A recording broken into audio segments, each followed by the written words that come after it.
I'm a survivor. I'm Jeff Varner from Survivor's Australian Outback in Cambodia. You know, when Abby's acting up, Gandhi is storming off, or Deb is looking for rocks somewhere, you are exactly where you need to be.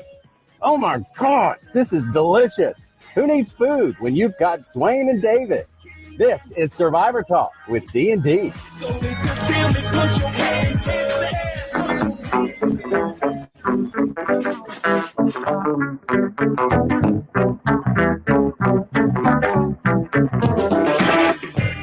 Welcome to Survivor Talk with D&D. I'm Dwaine. And I'm Joe. Wait a second. Who are you? What did you do with David? I ate him. He's no longer here. He got ate at the bit.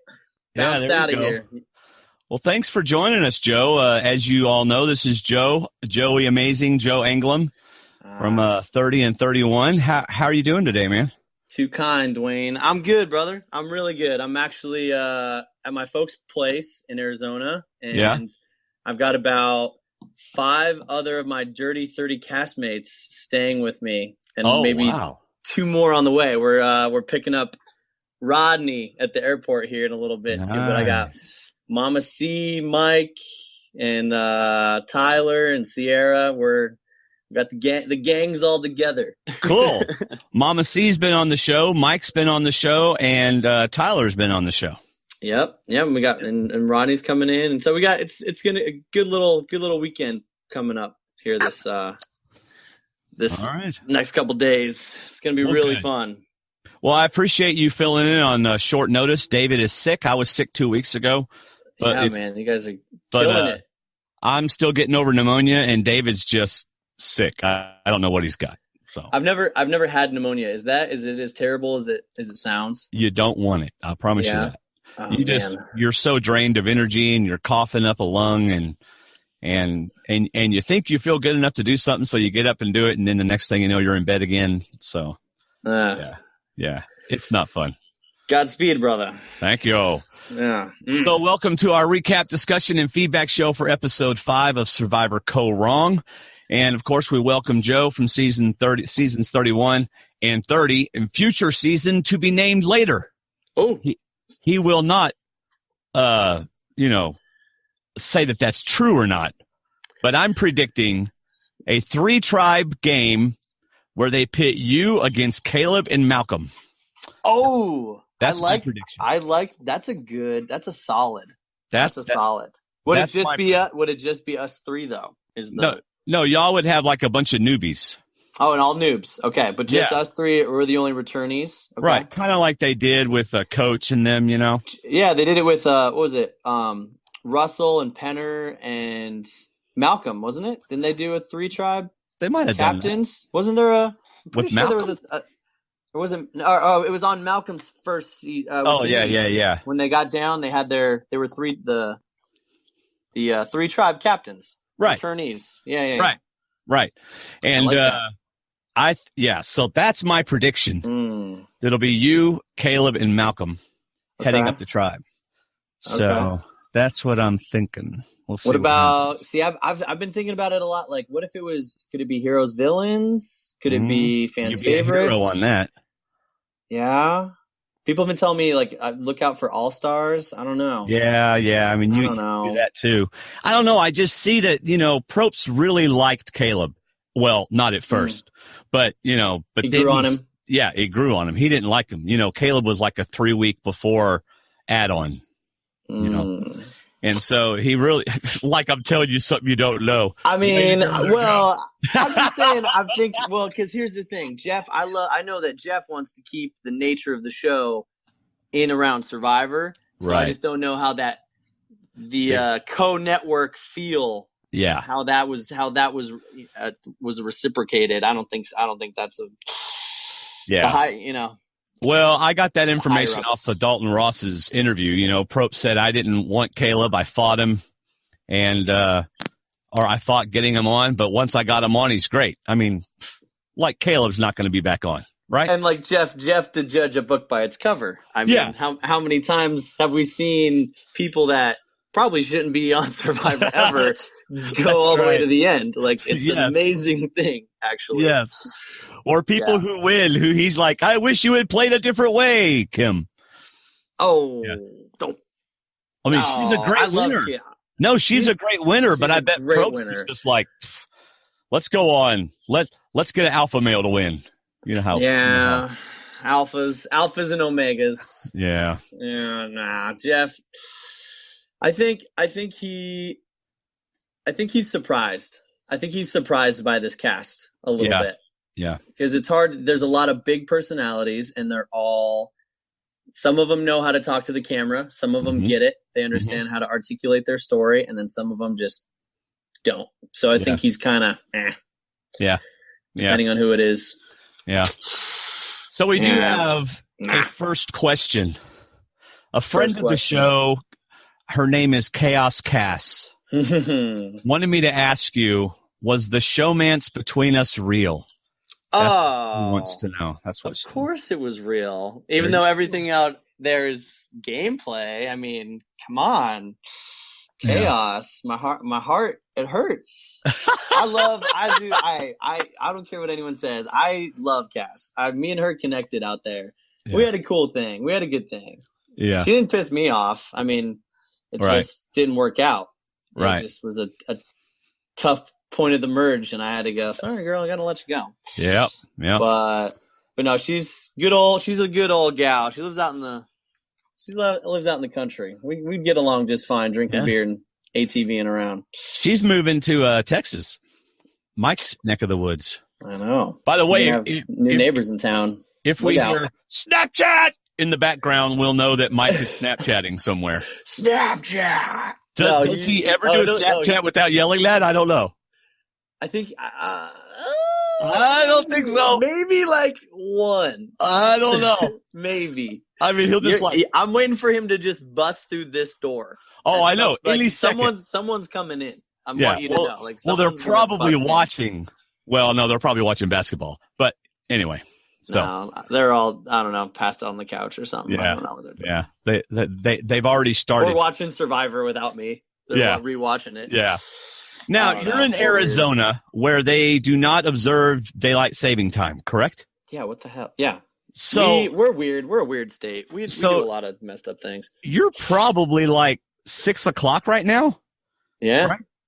That's just coming up on no 7. We're on 7. Oh, you're at 7. Okay. No, yeah, we do daylight savings sometimes. We just don't. We're weird. Oh, okay. All right. We should be doing it all the time. We're always sunny and 75. Yeah. No, it's 7, almost 7. Yeah, your mom's awesome. I don't know if she wears the shirt, but she did have me and David sign her shirt, which was I think we've worn your shirt once. Yeah. She's like the photos we sent you. There you go. Yeah, thanks. Wow. Got him. Boom. Got him. You walked right into that. I did. No, I've worn them a couple. Well, but you signed them, so I feel like it's one of those things you can't wear it because you signed it. I didn't sign yours. I signed your mama's. You didn't sign mine? What the hell? Oh, then I must have hers. No, you didn't ask for it to be signed. You were just like, a free shirt? Heck yeah, Britt, send it. Oh, then I'm sending it back to you. I want it signed. Well, go for it. Why didn't you? Yeah, right. Did you get you got my little care package, didn't you? No, I don't have a care package from you. What? What did you send me? Nothing now. Apparently not. I didn't send you anything. That's awesome. No, I sent you guys a shirt. Oh, that makes me so bummed. Yeah. Okay. All right. Well, never mind. We're gonna either that or you did send something. It's on its way. Either that or you did, and I just totally don't remember it. It's on its way. All right, message me, and I'll give you my my address.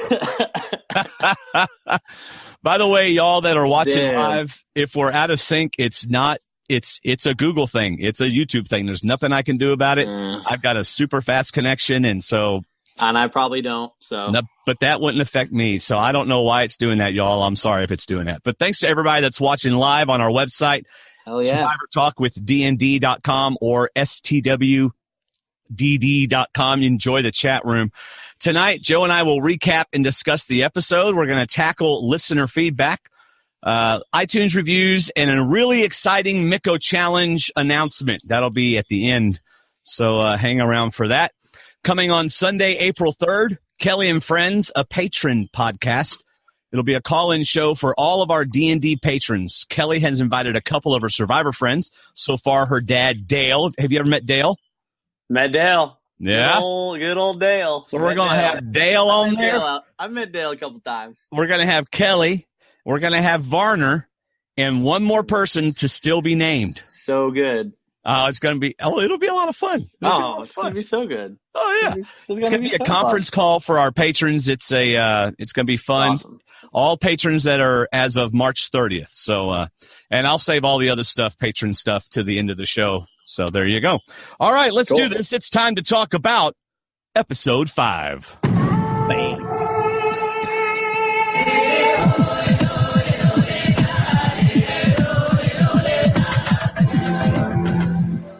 See, some of the more advanced shows, they do all this stuff post-production. I just have to do it in the middle of it. Hey, live is the best kind of TV. I love my Survivor, but some of the best stuff is always live. That's right. All right, so what are your thoughts on the season so far? To be honest, I was really skeptical coming out. When it first came out, I was looking at the characters. I'm like, okay, there's some interesting people, but I thought it was going to be pretty boring.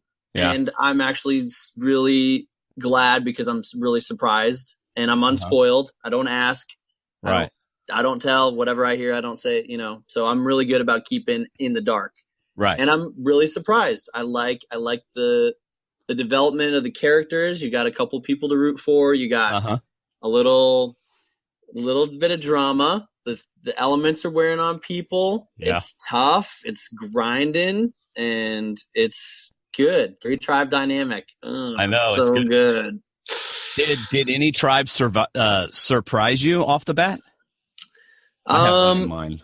I was a little bit shocked at the Brawn tribe, just because I felt like Scott was going to be just insta target, NBA athlete, like just in terms of, strength, you have to keep him. But I was really surprised at how well he knows the game and his development in his relationships with everybody. Like, I feel like he really, except for obviously Alicia, that was kind of a, I feel like he got a little bit powerful and fuck, she's gone, like, I'm up, she's gone. Sorry, girl. Right. See you later. But that's one of the biggest things. I was just surprised at how well the Brawn tribe was figuring things out so quickly. Yeah, it'll be interesting to later on in the show. We'll evaluate Scott's ultimate choice there towards the end. Because he really had a pivotal part. So it'll be interesting to see. We'll talk about that later. I was surprised. The surprise tribe for me was Brain Tribe. They rocked it in the beginning. They really, and between puzzles and coming together, as much dysfunction that was out there, them coming together to win when they needed to, huge. Having said that, I actually meant the Beauty Tribe.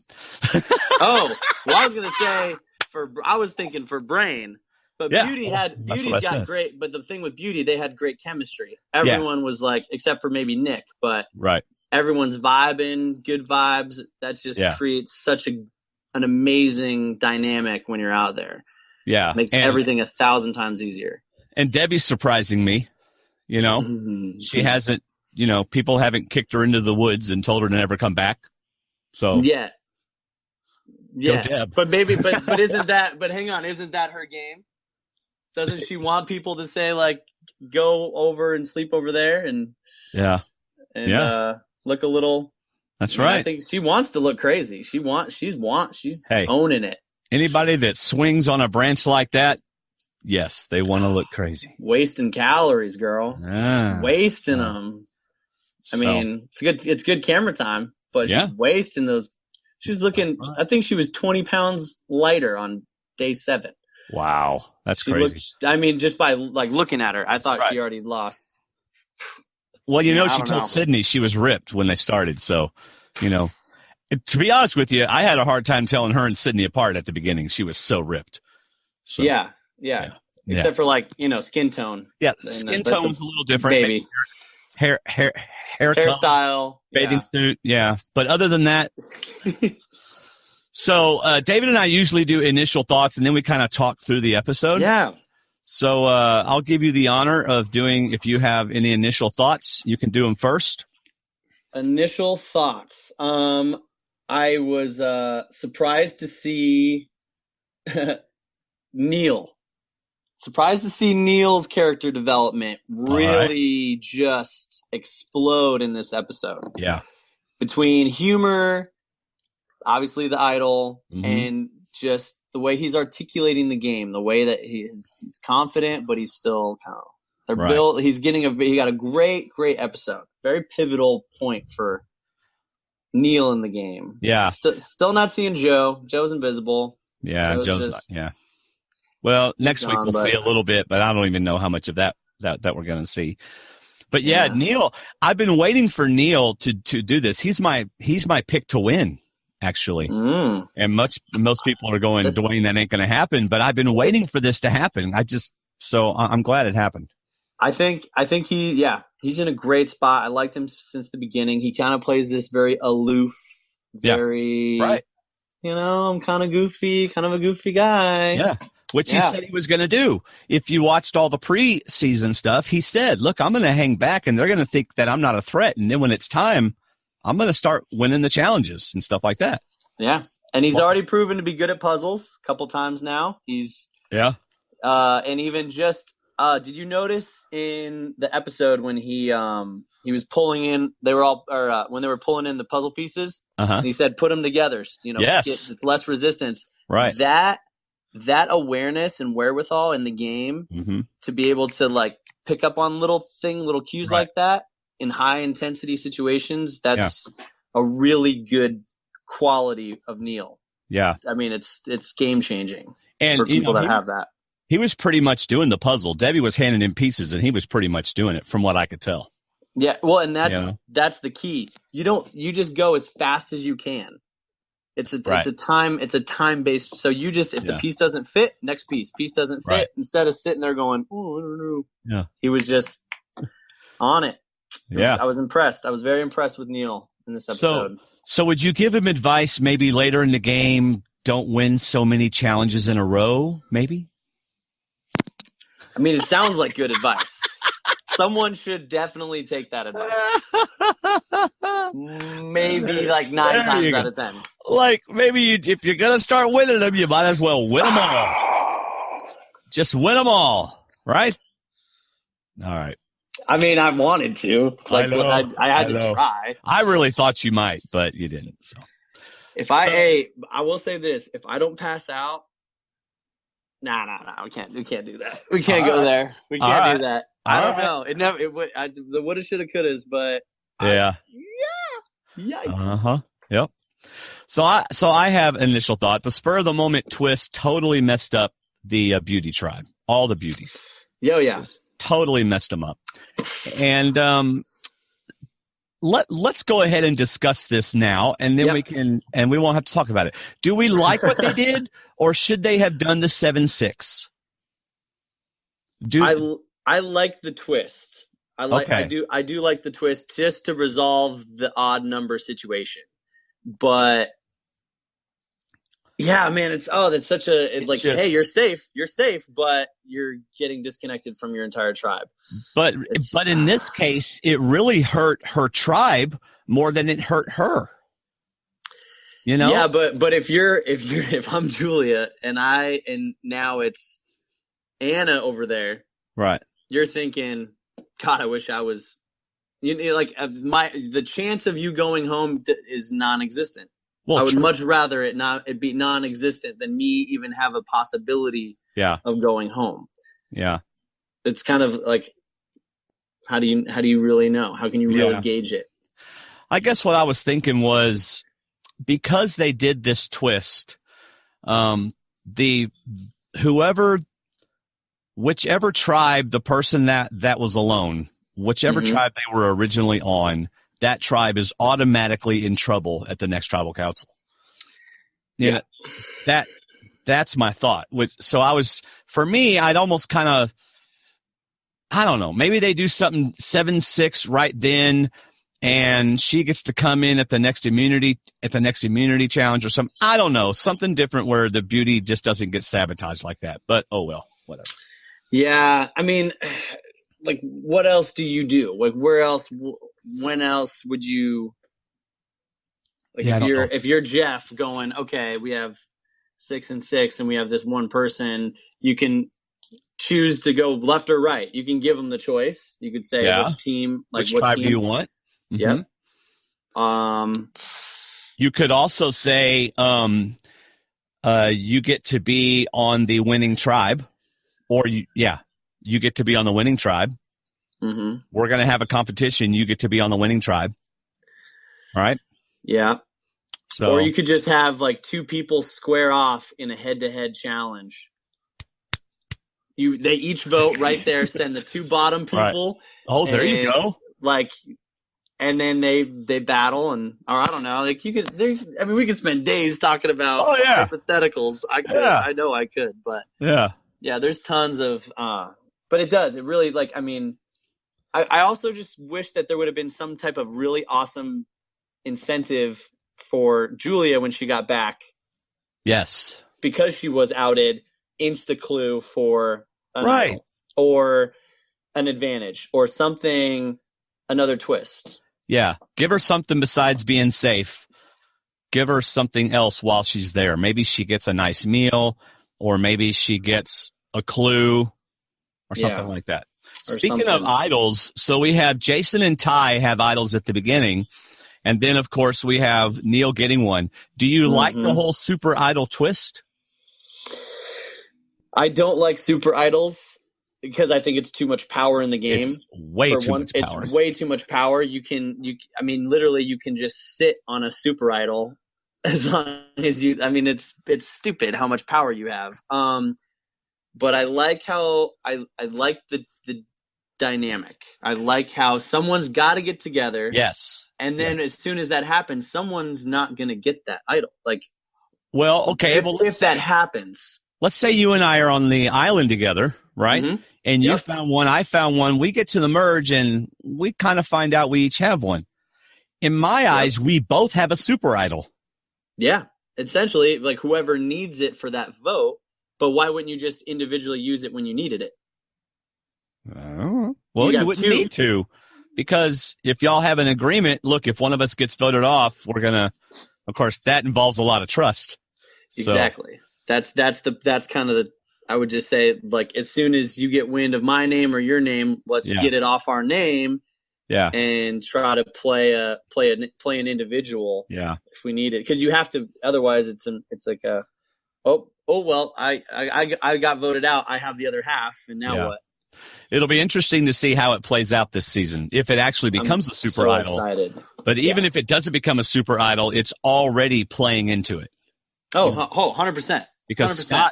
Scott's decision was a wise, in my estimation, which we'll talk about later, was a wise decision going the way he did. Because of that super idol. But anyway. Was it? You don't agree, or you do agree? Well, I mean, as of this point in time, I think it was a good play, but I think he's not, like, look at numbers. I mean, where are the numbers going to get him at the end of the day? If you know someone's going home and you can get 3 votes and you know there's a split on the other side, you've already got someone who's ready to jump ship. That's true. I mean, I will share my reason. If they're going to vote together, I don't know. I'll share my reason when we get there, and I will win you over. I don't want to say. No, we'll keep it. We'll pause. We got to give people reasons to stay around just besides. Okay. Besides your man bun, which, by the way, my middle son had a man bun, and he totally shaved it off today. He's got super. He's got the short with the hair up on the top. Yeah. But does he still have that long on top? He has pretty long. Yeah, it goes up about 2 inches. Okay. All right. He's got the little faux hawk thing. Yeah, a little thing going on.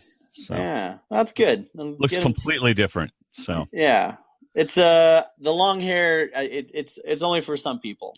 You know what he said? He said he loved the long hair. He'd be walking around campus, and I mean, people he didn't even know. I love your hair. I love your hair. You know, girls all the time tell him how much they love his hair. Yeah.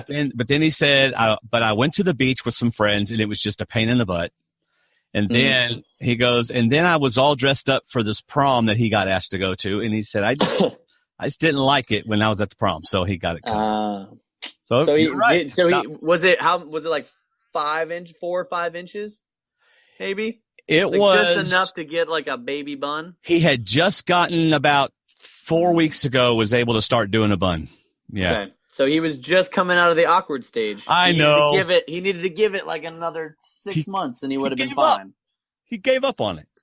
All right. Maybe for the best. I don't know. Maybe for the best. Long hair fit, I don't know. I had short hair growing up as a kid my whole life. Never knew I even had like curly hair until high school. Oh yeah? And then I let it grow out. When I left college, my last year in college, I let it grow out and I said, I'm just going to grow my hair out. And now I haven't cut it since. It's like the craziest thing. But yeah. All right. So Tina, who we're not allowed to know where she's from, she's in the chat room. She said, OMG, enough with the hair talk. So. Oh, sorry. My apologies. Sorry. Yeah. That's all. I blame you, by the way, for that. Yeah, it is all me. Day 12, brains. Peter feels like a neutered dog. Interesting. Let's examine this thing. What does a dog's life consist of? Eating, sleeping, and finding female dogs. Not if they're neutered. But if they're neutered, he's missing a vital part of his life. Poor Peter. Oh, the shock collar. Is that what is it? The shock collar or the? Oh man. Oh, Peter. Neutered. Can you neuter a dog twice? Can you neuter a dog twice? Well, no. Okay. I mean, unless you missed the first time, got to go back. Unless you actually cut the wrong cord. I guess if you left one, you might have to go back. Tina, you want us to go back to hair talk now? All right. Anyway, Peter's trying to ingratiate himself to the tribe, which is kind of funny because they're all just kind of like, okay, yeah, we're going to use like your this guy. Yeah. Yeah. And Neil, Dr. Peter to the OR. Yeah. And Debbie's great line. That'll be $475, please. So great. That was so great. Those little bits of humor, though. It's so great. Now, on y'all's season, did you have any cuts or anything like Joe had? Oh yeah, that looks pretty bad. Hands were ripped up. Feet, and it's from the moisture. It's just because the humidity, so humid. 100% humidity. So you just are anything you do. The slightest little cut, scrape takes weeks to heal. So if you get a bad one, it's not fun. Now, when you're watching, do you like go, hey, I know that tree, and hey, I know that rock? Oh, 100%. I know. That's my life. Yeah. It's the only place I live for a couple months. All the beaches are the same. Beauty's Beach was Bayon to Kaôh's beach. It's like and right where we set up camp is the exact same spots too. Nice. It's just we could tell. I mean, when we were out there, because we went after them, obviously. Right. And we could tell. All right, this is kind of where they had camp. This was the trees where they were cut into, and so you just rebuild. You can tell. Look, Neil left us stuff in the woods. Yeah. Except that they take all the firewood and they take all of the fruit, if there was any, and they eat all the snails and shit. Yeah. So the beach is pretty much barren when we get there. Yeah. From everything. True. And there certainly weren't any mangoes left. No, or coconut. I mean, there's a lot of coconuts, but they're all really green and way up in the So you got Neil. Very great part of this episode for Neil. But one thing I like about the way they have to get the idol now, he has to find the clue. I don't know how he found the time to do this without getting seen, but he has to find the clue. Then he has to find the tree. Mm-hmm. Then he has to get the key. Then he has to get the idol. Then he has to cover up the box. That's a lot to do. That is a lot to do. It is a lot to do, but in Survivor time, in real time, you got a whole day. You got a whole off day to do all of this. And you just take your time, you bide your time, you wait, watch. Because, I mean, once you edit it all together, it's going to look. Right. But Neil's smart enough to know, okay, I'm going to make sure no one sees me go up the beach or, oh, I'm going, you're hiding in the bushes. Yeah. For sure. So he took his time. Or you could just Jason it and just sprint after the damn thing and you could do that. Rip it out of the tree and knock, young blonde girls over into the woods. But isn't that great though? Like the two completely different styles of play. Right. I mean, my style would be more like Neil. I mean, bide your time, try to pick your spot. Right. But just the tenacity versus a little bit. Who will win out? What's the better gameplay? And Jason's more like the first Russell who's like head deep into the pit right in the middle of camp looking for an idol. Yeah. Shameless. I don't care if I'm looking for an idol. Once I find it, it's no big deal to me. Yeah. Crazy. So. Crazy though, the confidence. And then to have now, hopefully he's thinking, okay, I can trust the other two people in my alliance to not say anything about the idol. Right. Because if it was Alicia still there, then that information's out. Yeah. Yep. All right, so let's go to the switch up. One of the first things I noticed in the switch up, last episode, I made the comment to David, don't you just think Sydney can't wait to get out of this tribe? Because that's what I felt like. I felt like Sydney's been kind of, okay, I'm just going to lay back and make sure I'm not, Alicia. And what I noticed was whenever he said drop your buffs, her first reaction was to raise her hands in excitement, and then she immediately switched to like shock and trying to hide. At least that's the way I interpreted it. Okay. I'll have to go back. I'm gonna have to go back and rewatch her body language a little bit. That's kind of what I got from it. If that's the feel, I mean, or it could just be the fact that, I mean, you're excited for the change. You have been together for so long, meeting new people at this point in the game, the change, you're kind of going, oh, thank God. Like, something new and different. Right. But I think she knows she's in a pretty good spot. She knows like the boys are locked into her. Everyone knows, everyone should know this is tight. Like this is going to be a tight tribe race for everybody. Yeah.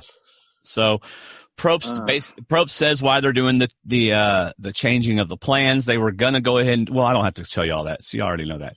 I do like that they didn't. If you want to, you're welcome. Yeah. I do like that they let the genders fall as they may. At least that's what it looked like. All of the buffs were on one tray. Mm-hmm. So it could have been any could have been mixture. 3 girls. Yeah. I thought about that too. I caught that. I was really curious to see if it was just going to be a landslide or maybe they had a row. I mean, it could have been like, but I don't think so. But I don't think that would have. I feel like there would have been 2 trays. Well, plus, how could you do that? Because one of them is an odd color, so it would be unfair to say women you pick from the back and men you pick from the front, and then put the red one in the back. That'd be unfair. Exactly. Right? Yep. So Tina wants to know what your necklace, what the symbol on your necklace is. So I have a couple. I have this one is it's a Kaôh fish hook that Andrew Savage gave to me after our season. This symbol means warrior. And then on it, I have another, it's like a little washer it's a company called My Intent. And they do a lot of, they do some charity stuff, but it's essentially, you put an intention on it and give it to someone. Like my word is create. So someone gave this to me to inspire me to create. And then this is a Franciscan, it's a tau, it's a cross. Okay. So there you go, Tina. There you go, Tina girl. There you go. So we got our new tribes, the Blue tribe, the Chanlo tribe. Jason. So we got 2, 2, and 2. Wow, that's what are the odds? Damn good. Yeah. Jason and Sydney. That's good for them. Nick and Michelle, poor Michelle. And Debbie and Neil. Debbie and Neil. There you go. It's a good tribe though. I mean, I think so too. It's a solid 6. Well, as Neil said, I think we've got some strength. I think we've got some brawn, and I think we got some beauty. Or some brain, and I think we got some beauty. Yeah. In his response to Jeff's question. That was awesome. Yeah. And we got some other people here too. Yeah. Like I'm talking about me. Like it was it's comedic timing. It was on point. It was funny. I'll give him props. That was fun. That was good. That was a good one. Then Yellow Tribe Gondol, Scott by himself on the Brawn Tribe. Mm-hmm. And he's basically he's so big. 3 beauties and 2 brains. Oh, I know. Ty just couldn't wait for Scott to get his hand on him. Oh, I want to climb him like tree. He's so big. He's That's so funny. right. Like, oh man, it's so fun. You do a great Ty. Oh no. Oh. You want to hear my feet. story? I love Ty, but here's the thing. I do love Ty, and he knows how to play this game, and it's just funny to watch. Oh, right. It's funny just to watch him. Right. He's so funny. He's so nice. I think it's funny that Ty is very impressed with Scott's shoe size. Just, anyway. Yeah, because they're like 15s. Yeah. His feet are like size 15s. Yeah. All right, Gondol, day 12. And Julie's alone. There you go. So we're back at the beauty tribe. Ty does what Ty does, right? Ty starts taking care of everybody. That's Ty. Mm-hmm. He's got to be the most uplifting, encouraging person to be around. Oh, I'm sure. Oh my gosh. Just oozing out of him all the time. Creating good vibes. That's right. I would say Mark says size 18. They say. 18. Oh, I apologize. Those 3 inches do make a difference. Apparently so. Peter is okay. So I wrote Peter is admittedly in a better place, but not as good as he thinks he's in. As he thinks he. I feel like that's going to be an underlining theme throughout the entirety of this season. That'll just be like every episode. He's just going to keep back on that. Yeah. Well, yeah, because he did it at Tribal Council too. I mean, it's like he was so close to going home and he had no idea. He had no idea. So, no, he's not going to know. He's not going to have any idea. No. I feel like this is going to be a continuous theme of him just not having any idea. Yeah. So, unfortunately for Peter. Yeah. So it's I obvious. just don't get it. Obviously, you don't get what, Peter? Yeah. Yeah, I just don't. I'm sitting there. Why do you share so much information? And it must be an ego. He must just feel like he's boasting and he's golly. I don't know. Yeah, it's amazing. I just can't. But still in the game. No. Well, and I tell you, he's only still in there. Well, I mean, Joe and Aubrey don't care if he's there or not. Other than they might use them for numbers like they're doing now. Yep.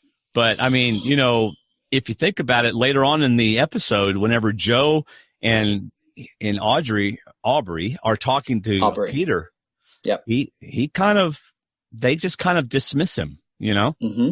And, I mean, if he doesn't see from that he is, not in their group. But I don't think he does. No, I don't. I really don't. I think he just is just kind of ignorant to his surroundings, and he's just, what? As long as it's not me mentality, right? He's just whatever. Yeah, thinking he's still going to win. We get the obvious, obviously we're going to get a beauty out, of course, because whoever you get out is going to be replaced by a beauty, so you're not going to get out somebody else. And I mean, you can't vote out Scott because then you'll have 4. Mm-hmm. Wait, 3 beauties against you, so you just can't. Well, and that's the part where if you're Scott, do you go, okay, do I go with brains or beauty? Essentially, I mean you're gonna get 3. You're gonna get 0 for 3 somewhere in there, or 1 for 3. So if you know the beauties are super tight, you got Caleb. Caleb unified that group. Oh yeah, to the end, to the bitter end, that the beauties will stick together. Yeah. Except maybe obviously Ty's now Well, yeah, Ty's kind of off of that. Why do you think Joe and Aubrey wanted Ty out over Anna? I think it's just that. So, well, for Joe, I mean, if I'm Joe and I'm I read people really well. So to him, he's thinking, okay, we got this young little Energizer bunny running around and making friends and doing all these things. Like that's probably like in my head, that's how I would see him seeing it. It's like he's a social threat. He's a social threat. Aubrey would do this kind of maybe to say the same thing, but I feel like Anna also knowing it's her or Ty is going to be working harder to save herself, and having all these strategic conversations and really trying to, hey, this is why I should stay, and this, and so she's almost doing too much, versus Ty, who's like, I just want to stay here and be here. And it's not as it almost doesn't sound as desperate. It almost doesn't sound like, oh, she's more strategic actually than Ty. Right. So I just want to provide for you. Right. I know how idle. No, there's no idle. There's no idle. I climb tree all day. I didn't see no idle. No idle. No, all day, no idle. I want to give you coconut. Good. Coconut. I can cook you coconut. So good. Yeah. So now we're going to go back to the Brainsoul camp with Chandlo. Debbie shows the pull-up bar. Debbie's really kind of taken over this whole. I mean, Debbie's there. In case you didn't know, right? Yeah, Debbie. Definitely the office. She's that character. She just goes about her day and thinks that the camera is on her the whole day. Yeah, and so she's just giving it all, man. She's right. Mm-hmm. Well, she did a pretty good job with Michelle and with was it Michelle? No, with Sydney and with Nick. No, Sydney and Jason. Who we got? Who's coming in? Who came into the office? Nobody. I didn't see anybody. Right. Someone being funny. All right. Well, she did a good job with Jason and Sydney, I thought. She did, and she gets it. I mean, it's first hooks in. Hey, we like you, we like your vibe, or just connect on that interpersonal level. They've already seen Debbie's shenanigans throughout the beginning of the game in challenges. They see how they gather that she's probably pretty nutty. Yeah. So, hey, okay, let's the nutty gal wants to align with. Like, all right, let's do it. Yeah, that's right. Perfect. Cool. And even later on, whenever Jason and Nick were talking, and Nick felt like he was kind of controlling things, Mm-hmm. like so obvious that Jason was, just kind of not being patronizing, but just kind of like, yeah, okay. He was just, he was just kind of listening, massaging, letting it. Yeah. And Sydney does the same thing. She just kind of agrees and nods her head and I'm on board. I'm with you. Totally. 100%. Whatever you think, I'm on board. Yep. And boy, Anna's playing hard trying to throw Ty under the bus. Hard. Or at least that's the way they showed it. Of course, it's either Ty or I. Okay. But if you're Anna, what do you do? Throw it back. What do you do if you're Anna? I try hard. How? But what do you attack? What's your strategy for divide and conquer? Where do you go? If I'm Anna, then I go for Peter, just like she did. Okay. And what do you say to Peter? Do you tell Peter, hey, you're on the bottom? Or do you tell Peter, like, come over with I'm not tight with the beauties. I need someone in, like. No, I go after Peter. Yeah, you go after Peter. Yeah. I mean that I get with Ty and I go, look, let's get with, well, no, because then you have a tie. Wouldn't you? 3-3 tie. I interviewed Anna earlier and she said that Ty told her and Scott that he had the idol 30 minutes before they left for tribal. Oh, wow. So not a lot of time. But if I'm Anna, I go to Brawn and I say, Ty has the idol. He showed me in front of Scott, like, blow it up. You just wreak havoc with the thought of something happening and then throwing Scott under the bus. There you go. I like that. And using that dynamic to get the target off of her. That's that's what I was thinking. I'm like, girl, why aren't you saying, but I guess she really believed that Ty was thinking about using it for her. And and so that's the other side of it where they just were convincing convincing in what they were going to do. Yeah.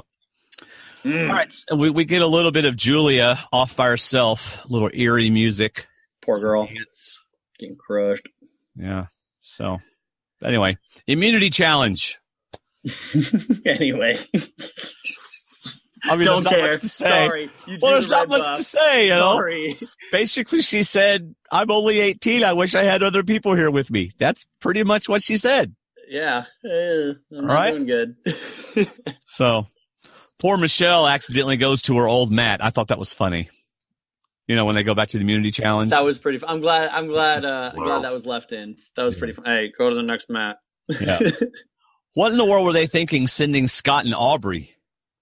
I mean, that was I don't know. Basically, Scott did everything. She didn't do anything. Yeah, I think she grabbed one of those buoys like Tasha and just kind of like hung out. Just kind of laid there.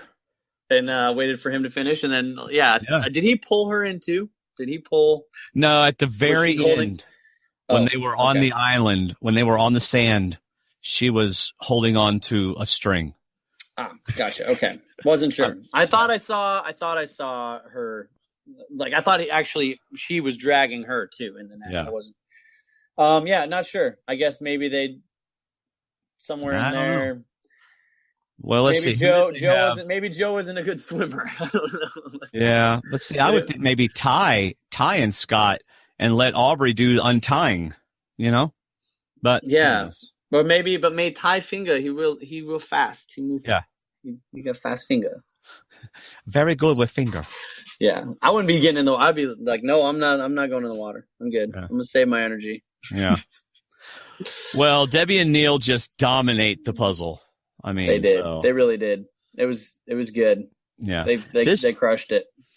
This just goes to show you that one day you can be on top of the world, Anna, Julia, and Michelle ruling their tribe, and one day later, boom, you're at the everything. Top.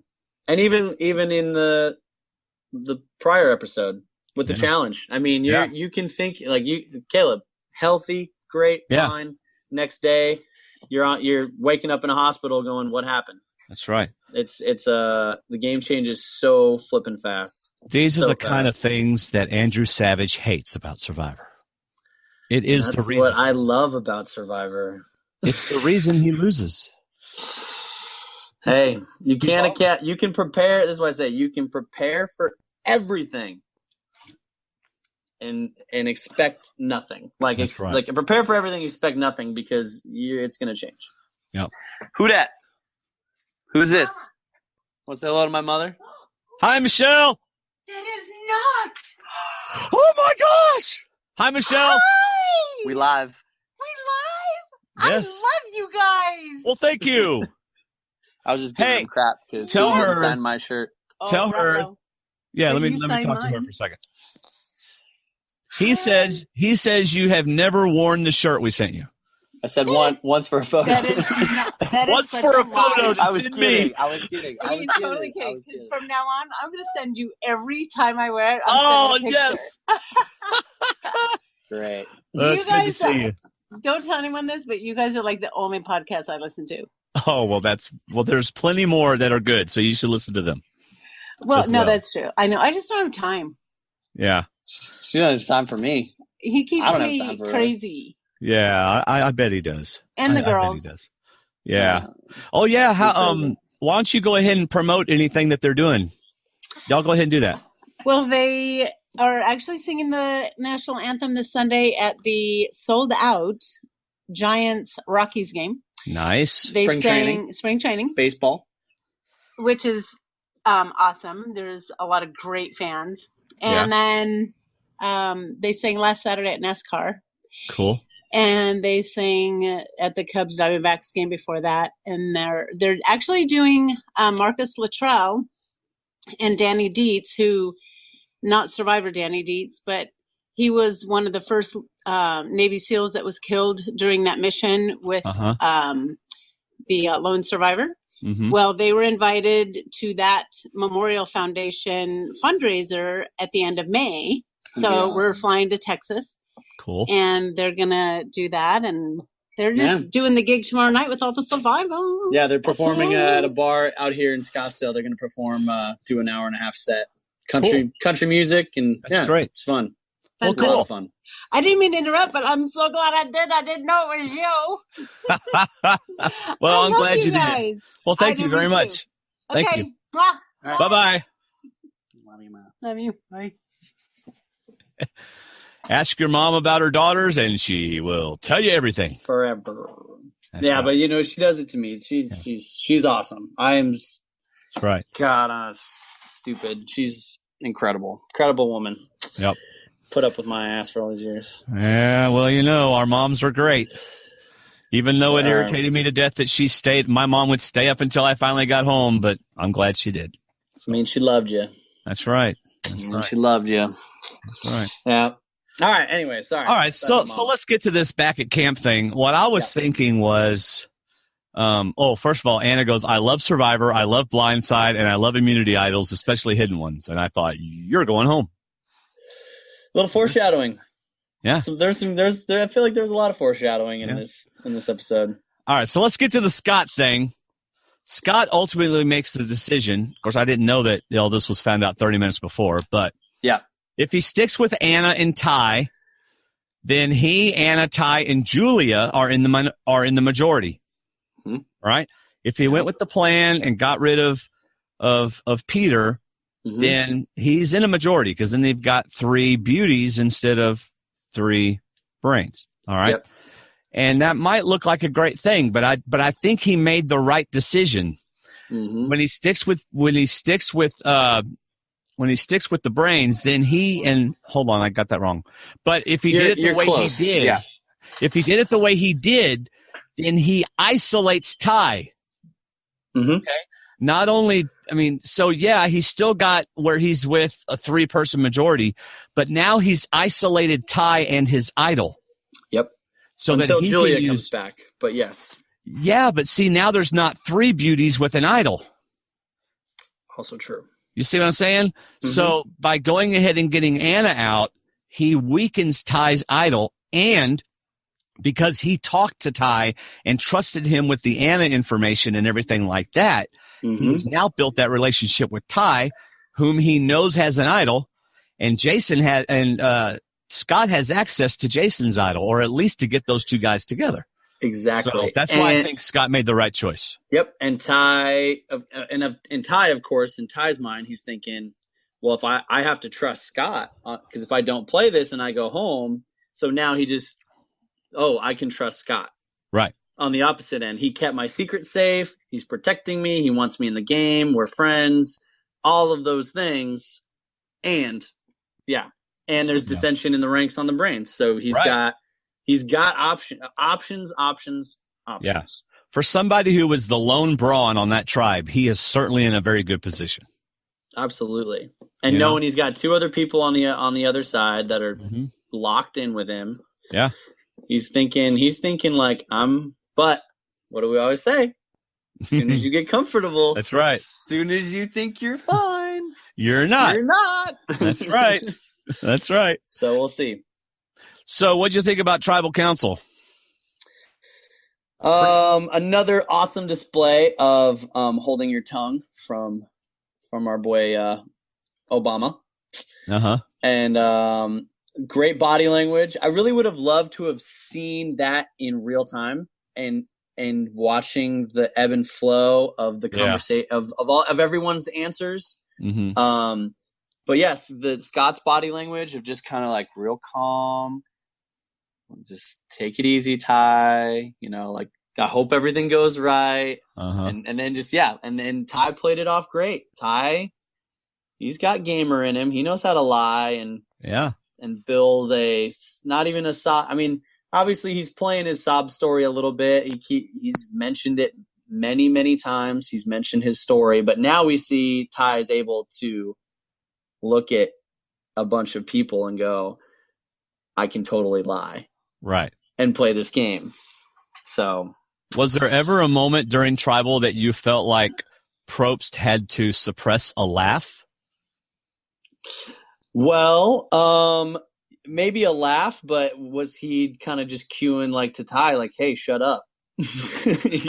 Don't say too much. Like, just get off your little talking point and let the question pass. Because, who knows what Ty in rambling can lead. And just saying like, all right, we need to speed this up. Like, I got it, Ty. Got it. Yeah. You're making your point that you want to stay.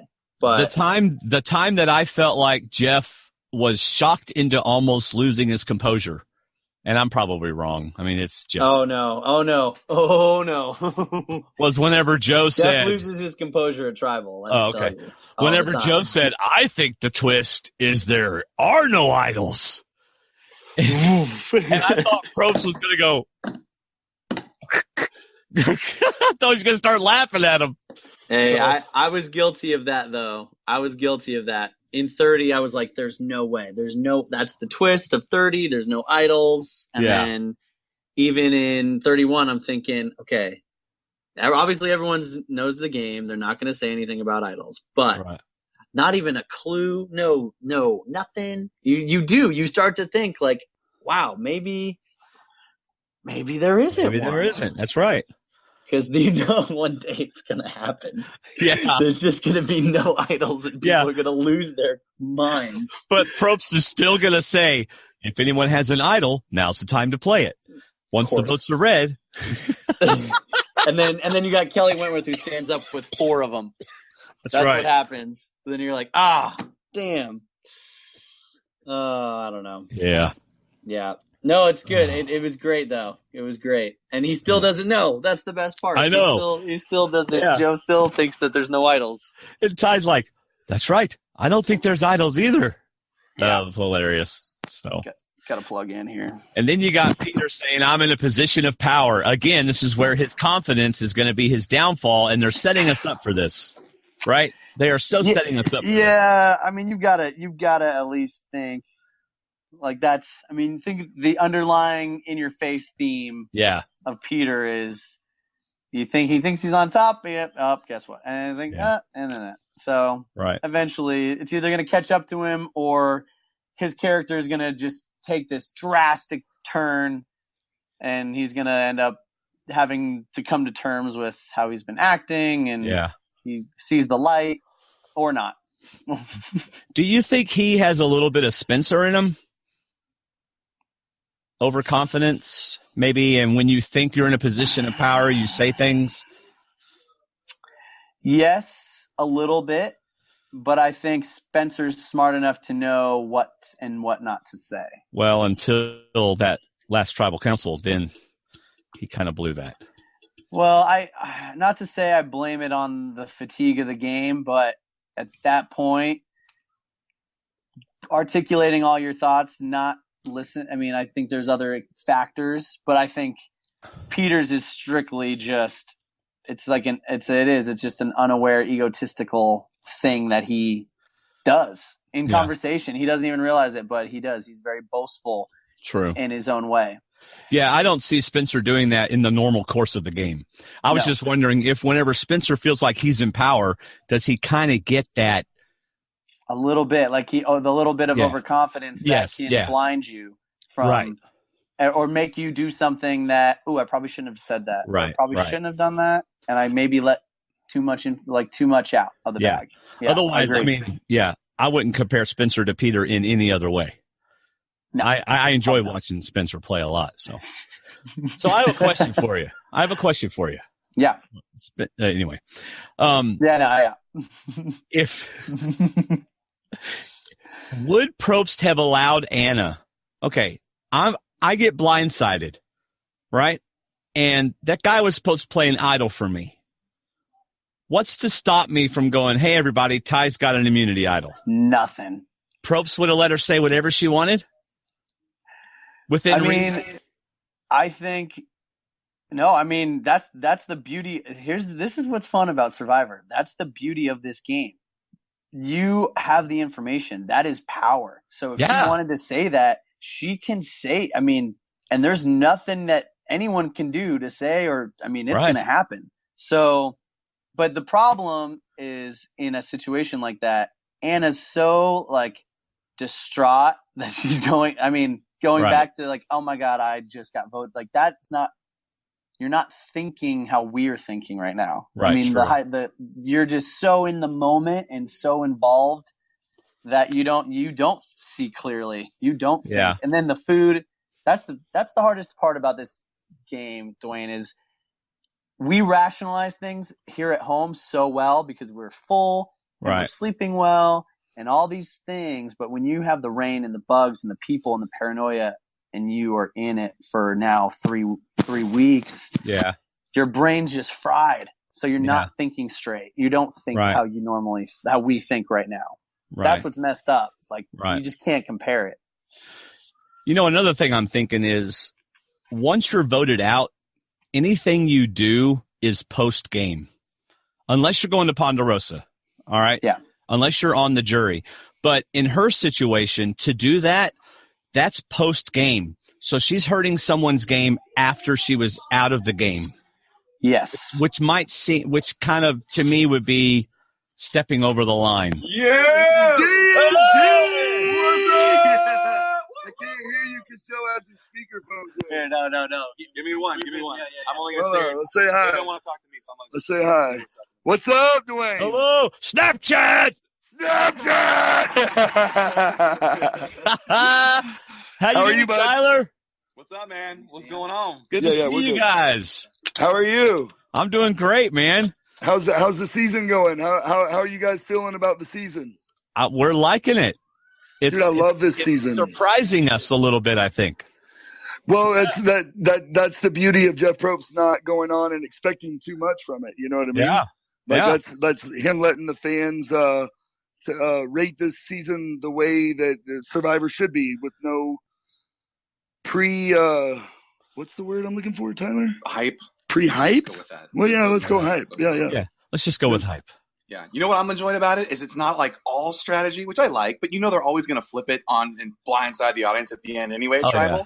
So what they're doing is they're spending more time like kind of doing fun things. Or looking for the item, like Ty kissing Caleb. Like it's been more like lighthearted, fun. Yep. And we missed out on that. Oh, Mama C's here! Mama C! Oh my God! Sierra!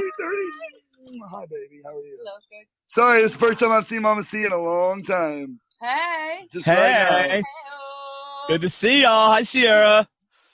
Hey, Sierra. Hi, hold on. Sierra something. Here she is. Hello. Hey, Sierra. Did you ever see the picture that Dan Foley and me and David did over in Maine? No, which one? Well, remember when you were in Maine, you did the picture looking out over so Dan Foley and David and I did the same picture. Did you guys? Yes, we did. Yes. I have to see this picture. You need to ask him for it. I don't know. I thought he'd show you. Oh my gosh, best picture ever. It's great. I love the picture. Isn't it great? David hates it. Well, yours is amazing, but ours is just funny. Ours is just funny looking, but we should crop them together and then post it. Absolutely. Yeah. All right. You get on that. Talk today and tell me you want to see the infamous picture. Okay, I will. Well, you have a good night. Happy St. Patrick's Day. Thank you. You too. I'm going to go get really drunk. Okay. Bye. All right. Bye, Mama C. Hi. How are you? Doing great. It's good to see you. Well, y'all are going to have fun. Y'all are going to have so much fun tonight. I wasn't kidding. We're like, it's happening. Yeah. It's happening fast. And we're going to get Rodney in an hour. Yeah, we're getting Rodney in like literally an hour. All right. Crazy. Yes. I will be editing and y'all will be having a lot of fun. So there you go. Perfect. All right. Bye, Mama C. Bye-bye. Got it. All right. I'm back. We're almost done, buddy. Cool, brother. No, I know you want to get into fun with all your friends, so. Oh, they're here all weekend, man. I only get a special little time with you. Well, I appreciate it. So, we're gonna get the old. So Anna could have done that. I'm glad she didn't. But anyway, so it was good. Yeah. Next time on, Debbie is courting Nick. Talk about awkward for Nick. No, he's gonna be all about it. Watch. She's like be all about 3 times his age. I know, but it's just going to boost his ego, and he's going to love it, and he's going to feel this great connection, and I'm just telling you. Have options. The last thing I expected to hear coming out of Debbie's mouth was, I'm going to use the flirt card this year. No. Just saying. It's the last thing I thought was going to come out of her mouth. I just don't think it's going to be as good of a showmance as me and Cass, though. I really don't. I don't think so. But, Nick will be laying there, and Debbie will come up and go, keep me warm. Yeah. Let me rub some coconut oil all over your godlike body. Yeah. Do you have sore thighs? How far up are your thighs sore? I have really strong arms. Yeah, after that last challenge, my glutes. It's a deep glute stretch. Yeah. I don't know, man. Hang on, I got a question. What was your least favorite part of the episode? What was it was something that you were just like, eh. That I was about? Yeah. What was like a negative? I mean, we've been talking a lot of great positives. Well, I really did feel like the Brain Tribe's ultimate situation was a meh for me. That the fact that Probst and producers made a decision to do it the way they did it, I think, really hurt the Brains Tribe. So that Beauty? You mean Beauty? Yeah, I'm sorry. Yeah. Tribe. I'm with you. Okay. Sorry, I call my kids the wrong names. Yeah, Brains. Yeah. Is that what you're going to call him, Brain and Beauty? You're just going to No, I call Joshua Timothy Joshua. Timothy's the only one even living at home now, and I go, Joshua! And he goes, I'm Timothy! So, happens all the time. Yeah, at least it's not like Tommy and Timmy and Tammy and... Yeah. Then you'd be really... Be good. Yeah. I mean, other than that, I didn't really have one. No. Yeah. Did you have a moment like that? I just kind of after the end of the episode, I was just kind of like, oh yeah, that's unfortunate. Like there was just like that's unfortunate, but I felt like it didn't have as much suspense. Like I felt like with what was happening, they could have left me more on the edge of my seat, like what's going to happen.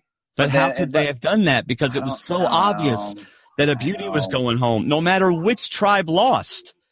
Yeah. Just, I don't know. Yeah. It's hard to get all those right ways to show it and frame it. But I don't know. It was a good, I mean, again, like I was so excited, like, all right, we got a tribe swap. And then it wasn't it wasn't your typical tribe swap episode. It didn't have that level up here. It was kind of here. Or I would have been happy with each tribe sends someone to like exile but they're each from the tribe. They stay for like 2 nights. Yeah. And then there's a clue for one or an idol but now one of them knows about it. So are they going to use it? Are they going to keep it together or are they going to go back to their individual tribe? And I just wanted to see more. Yeah. I feel like there was a missed opportunity somewhere in there for some shenanigans. Yeah. But, and I don't know that it's CBS's fault as much as it is just how the tribes got divided up. That ultimately made this episode. Scenario. Yeah, it made it so predictable. Whereas if the tribes had been switched up a little differently, that probably wouldn't have happened. True. Yeah. Survivor gods. Yeah. Survivor gods. Right. They have spoken. That's right. All right. Well, you ready to get to some feedback? Yeah, absolutely. All right. Well, let me play this first.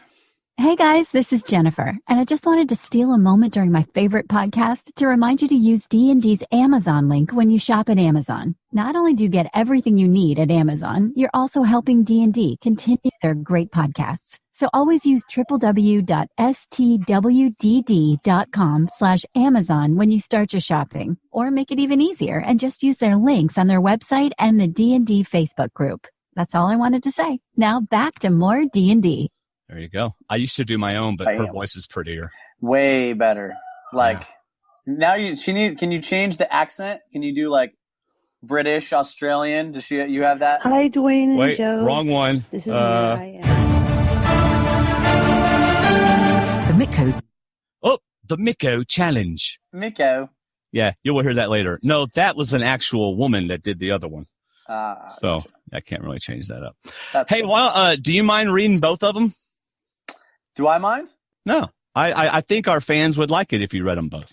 Oh, I don't have them pulled up on my cellular device, but I would. Oh, okay. Oh, yeah, because you had to move from where you were, didn't you? Yeah, I did, and I have to be plugged in, otherwise you read them. I will give you the Yeah. Okay, just 1 second. I gotta pull them up. That was my way of trying not to let everybody know that I forgot to pull them up. Oh, geez. All right. I'm gonna pull. I was like, I'm gonna pull them up now. Yeah. All right. Here we go. This is from Emily in Finland. So remember when I told you in one of the feedbacks that I won't get fooled by the edit? Yeah, it happened again. Emily 2, edit 4. I really like this season, and I love how they are playing up the characters and not the gameplay so much. But still, we are getting interesting gameplay. I was also happy that everyone got something in this episode. Now, I'll tell my opinion on the players and their games. By the way, Joe, as you know, because you watch and listen to us sometimes, feel free to go, hey, I want to say something about that during the middle of a feedback. Copy that. All right.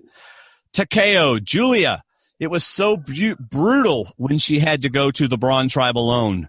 Actually, we have seen that a couple of times, so it's not actually a big deal twist-wise, but yeah, it was pretty brutal. Chanlo. Yeah. Pretty brutal. It was for her. Man. Yeah.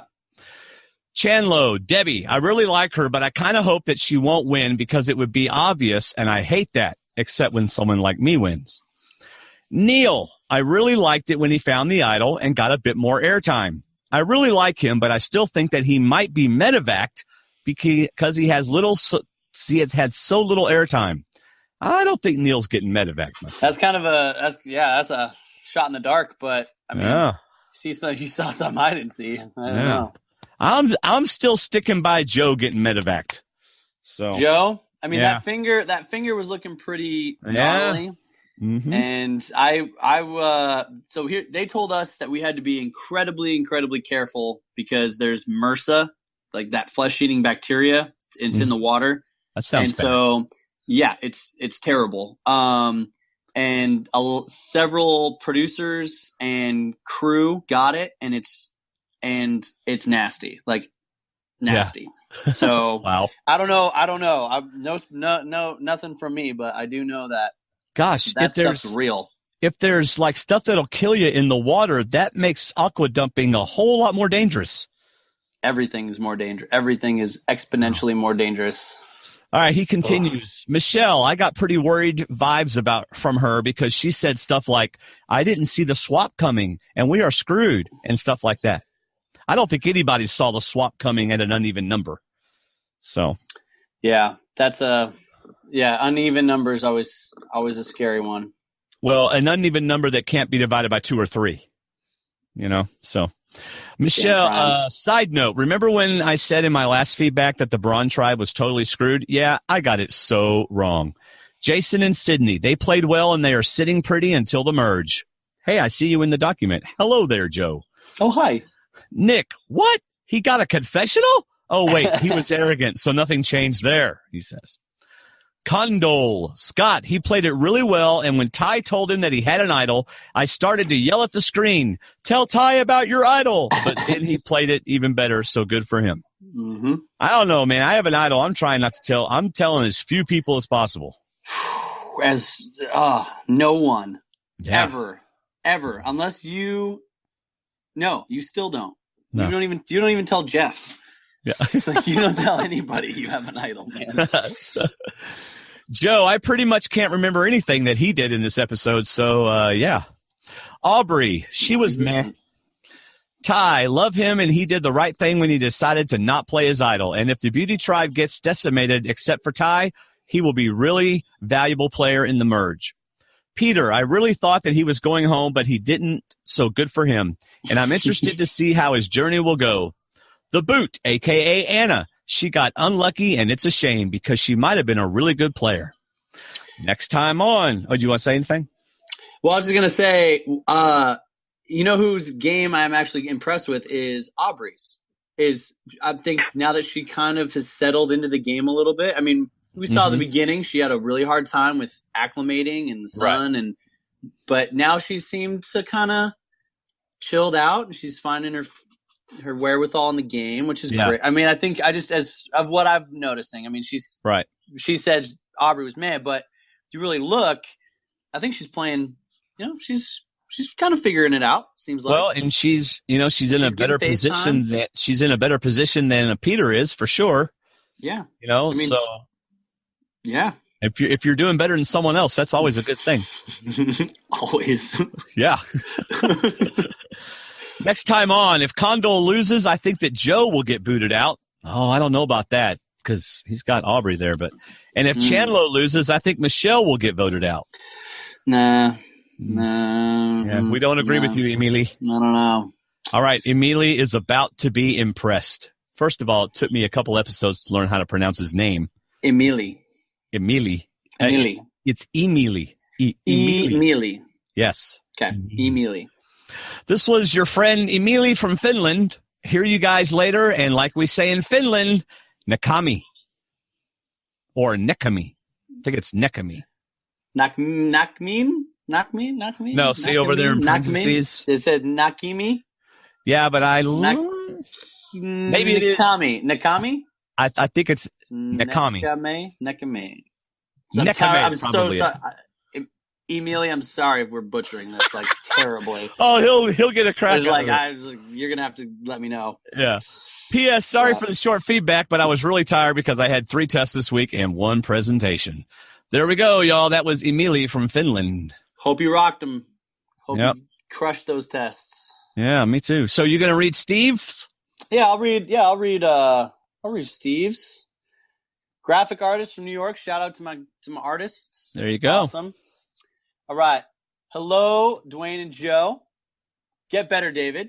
We need you back next week. Completely agree. Yep.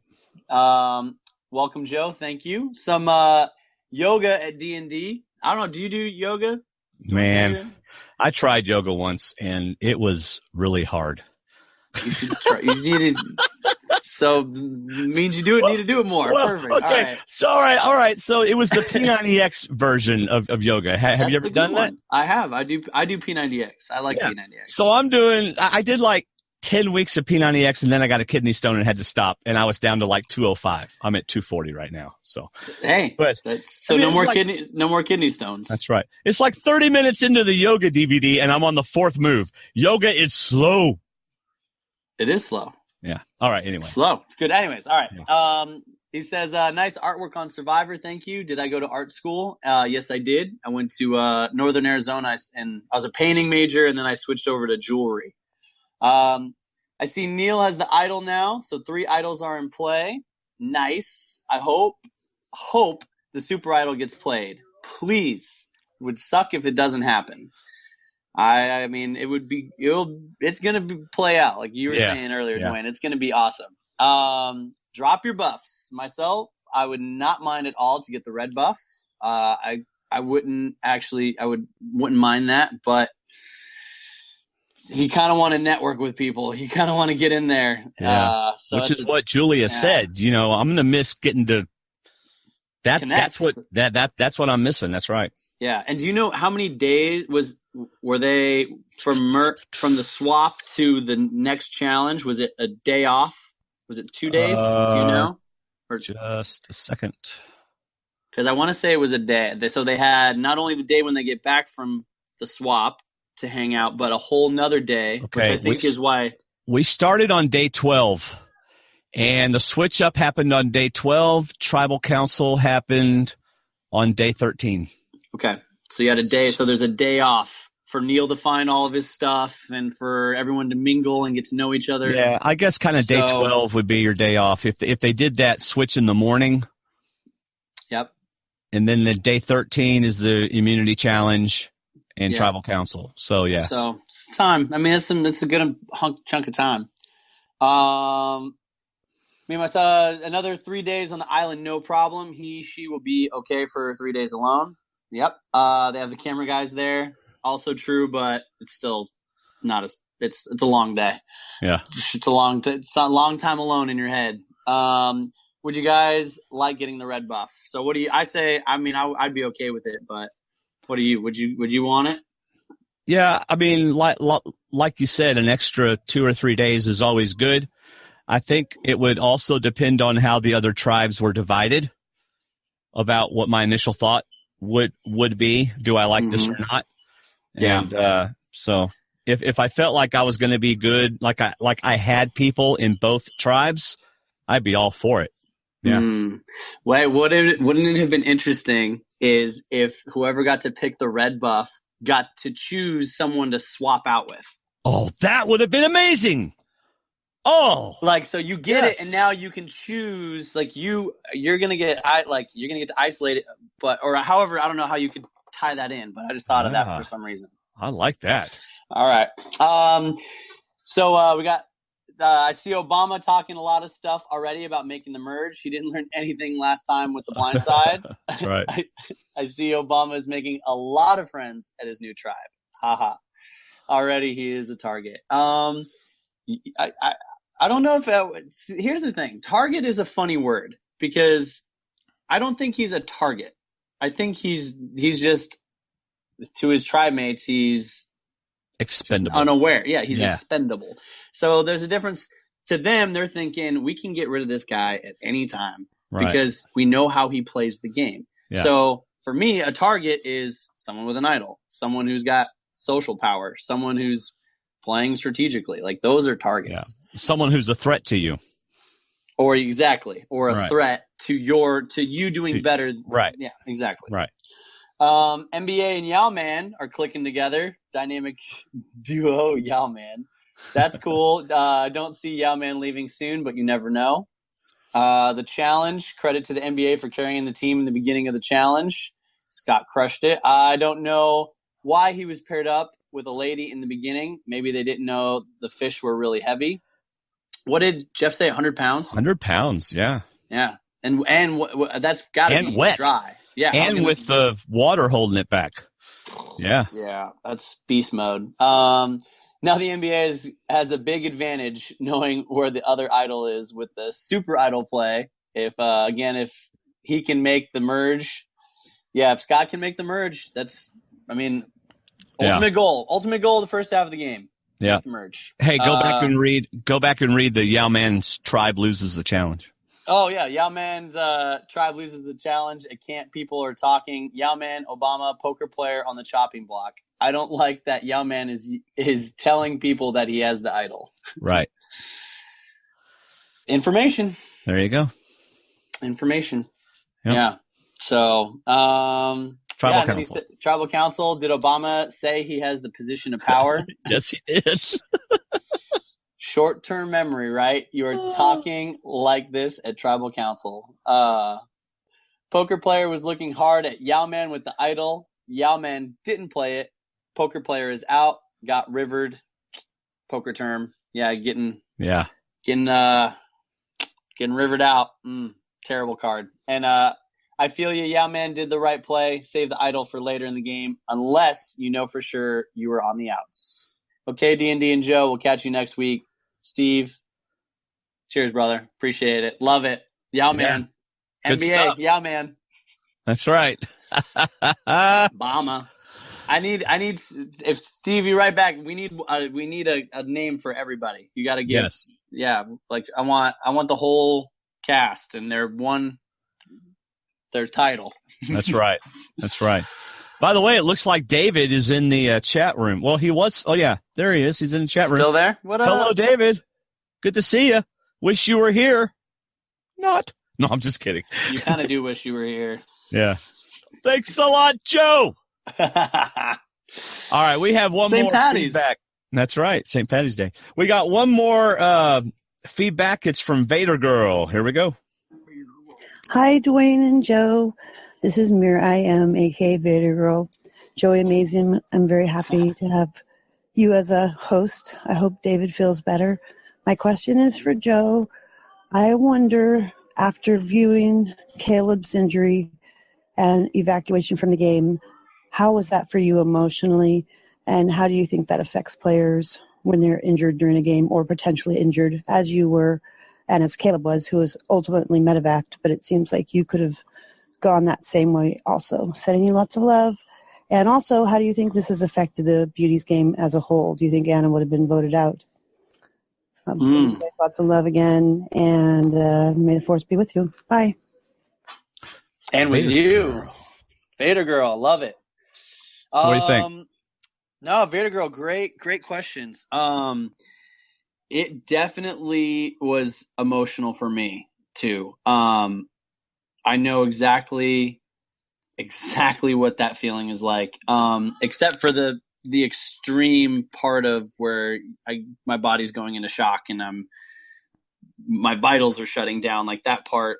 But the overheating, I definitely was able to experience that, and it's not fun. I mean, you just you're hot. Your body's so hot. Your core temperature it's the hottest I've ever been in my entire life. We were doing the block challenge with the blindfold, and it was it's the middle of the day because it's the best lighting to shoot. And it's something that it's so intense and so it's almost like a dream. It's like a weird dream. Still don't even, I feel it. Like I can feel that anxiety and that going back to that place. I feel so bad for Caleb. I mean, I ask anybody who's ever played this game. It's so tough. And then to put yourself in that position and be vulnerable and then you're conquered by the game. So not only does it like kick you out, but it is stomping on you on the way out and saying like, you thought you could handle me, but guess what? Gotcha. I couldn't even imagine what that would be like to have my life in the game out on account of myself. Right. It's weird. It's a hard, like, what if I didn't push that hard? Would I still have pushed that hard knowing that this was still going to happen? But then it's such a weird dynamic, and then it definitely affects the beauty tribe. 100% affects everybody in the game when someone leaves, whether it be, I mean, like Terry Dietz for his son said something like that. Like once someone's life is on the line, it really changes everything. And it makes it real. Like, I mean, you go back and look at Jeff's face and production, like Dr. Joe, and the sense of not only just the fact, like, holy crap, we might lose somebody right now, and there's just something the panic is real because it is real. Like anyone who says the game isn't what it's so hard. Yeah.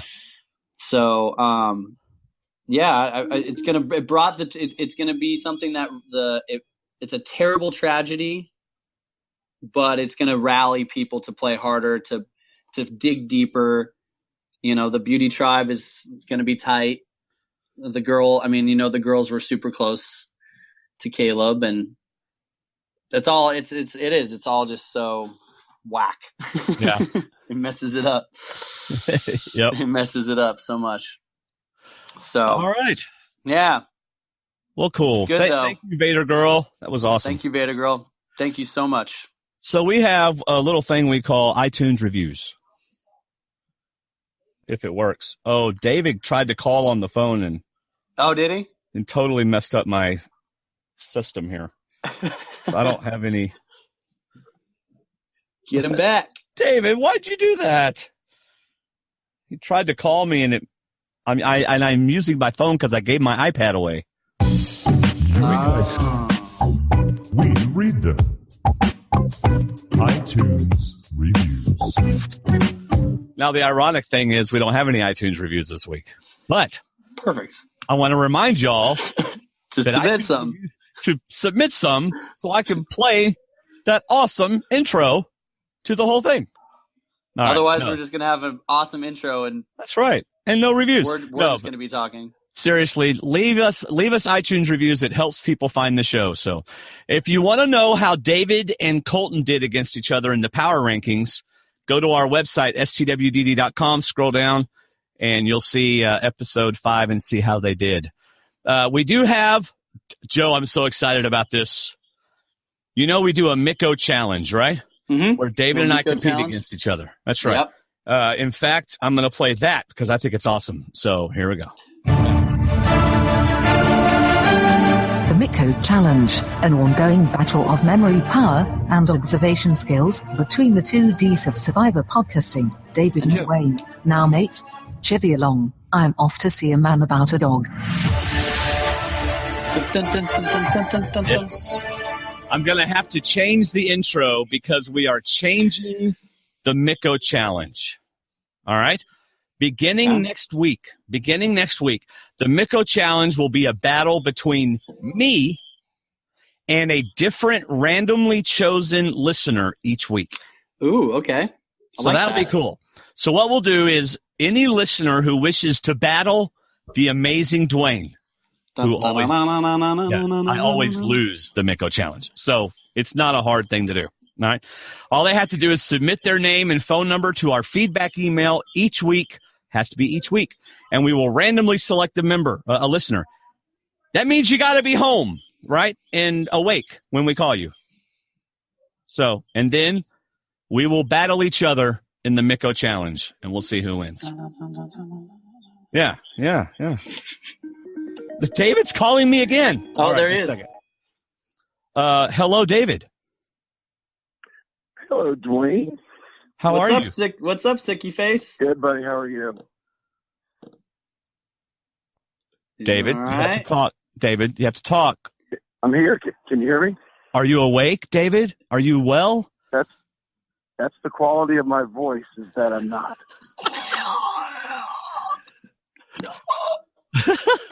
Well, Joe and I have had a great time without you, but we do miss you. I know, it would be better. I got to see something really good. Yeah.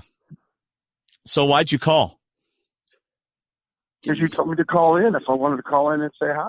Oh, okay. Do you have I can see you having fun, so I'll let you go. No. Do you have a question for Joe? What's up, buddy? What's harder, the weather in Cambodia or dealing with Dwaine for 2 hours? Man, it's tough. only been an hour and a half. Oh, that's he's tough. Twice, David. I would hate to have to do this in Cambodia for 10 minutes. No, I can't hear him. Oh, you can't hear me? Oh. You can't hear him, David? I don't think he can hear me. No, all I hear is your voice. Oh, well, we just learned something because we're having to figure out how we're going to do all this call-in stuff, and if that's the case, we're going to have to figure something out. Yeah, we have to get you on. We have to get one of those old school phones with the little lines. You gotta. Yeah, I'm going to have to figure that out. All right, David. Nice talking to you, David. Have a good night. Yep. Bye. Thank you, Joe, for filling in. You guys have fun. You're welcome. He said you're welcome. Feel better. Yeah. Is he gone? Poor David. We lost him. Poor David. We lost him. All right. That's all right. Joe, do you have anything to promote? Well, I'm doing some t-shirt designs still for Mike Holloway's t-shirt company. We're doing sweetteadesignsshop.com and still selling Team Joe shirts and got a bunch of new designs coming out in the next couple months for the summer. And just follow the Anglim sisters. My sisters they finally got their band up and running. So cool. Check out the Anglim sisters. I think I might be in a couple.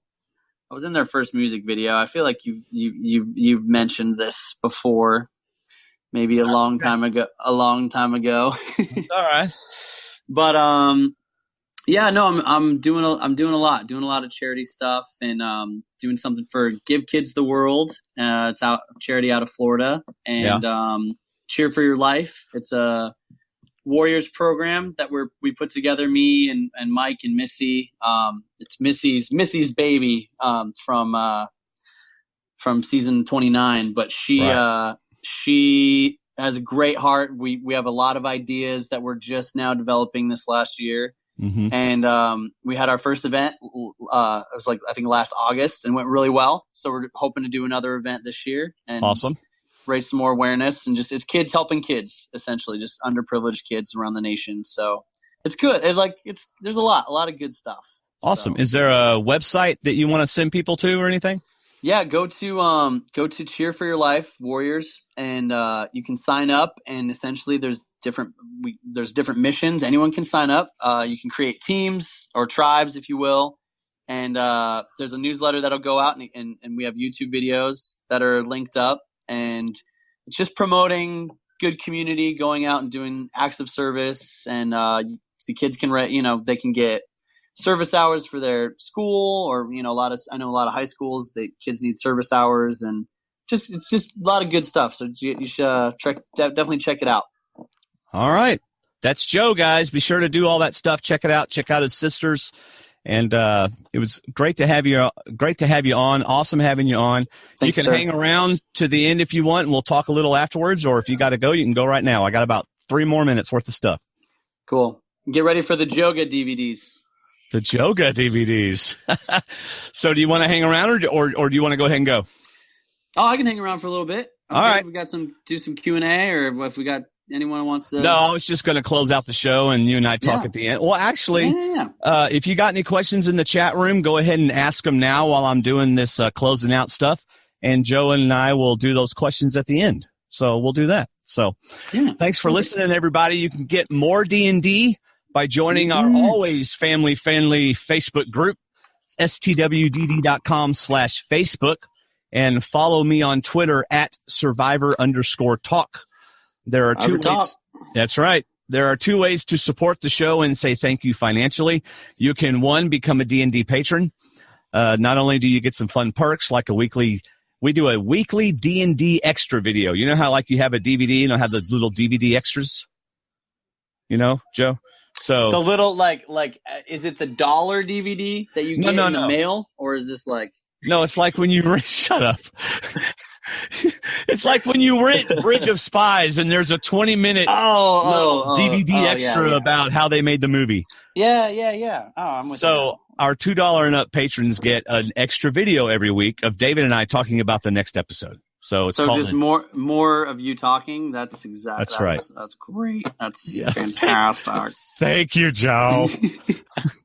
Of course I want. No, I'm in. I want to be in that club. You want to be a D&D patron? Dude, yeah, $2 a month. That's all it is.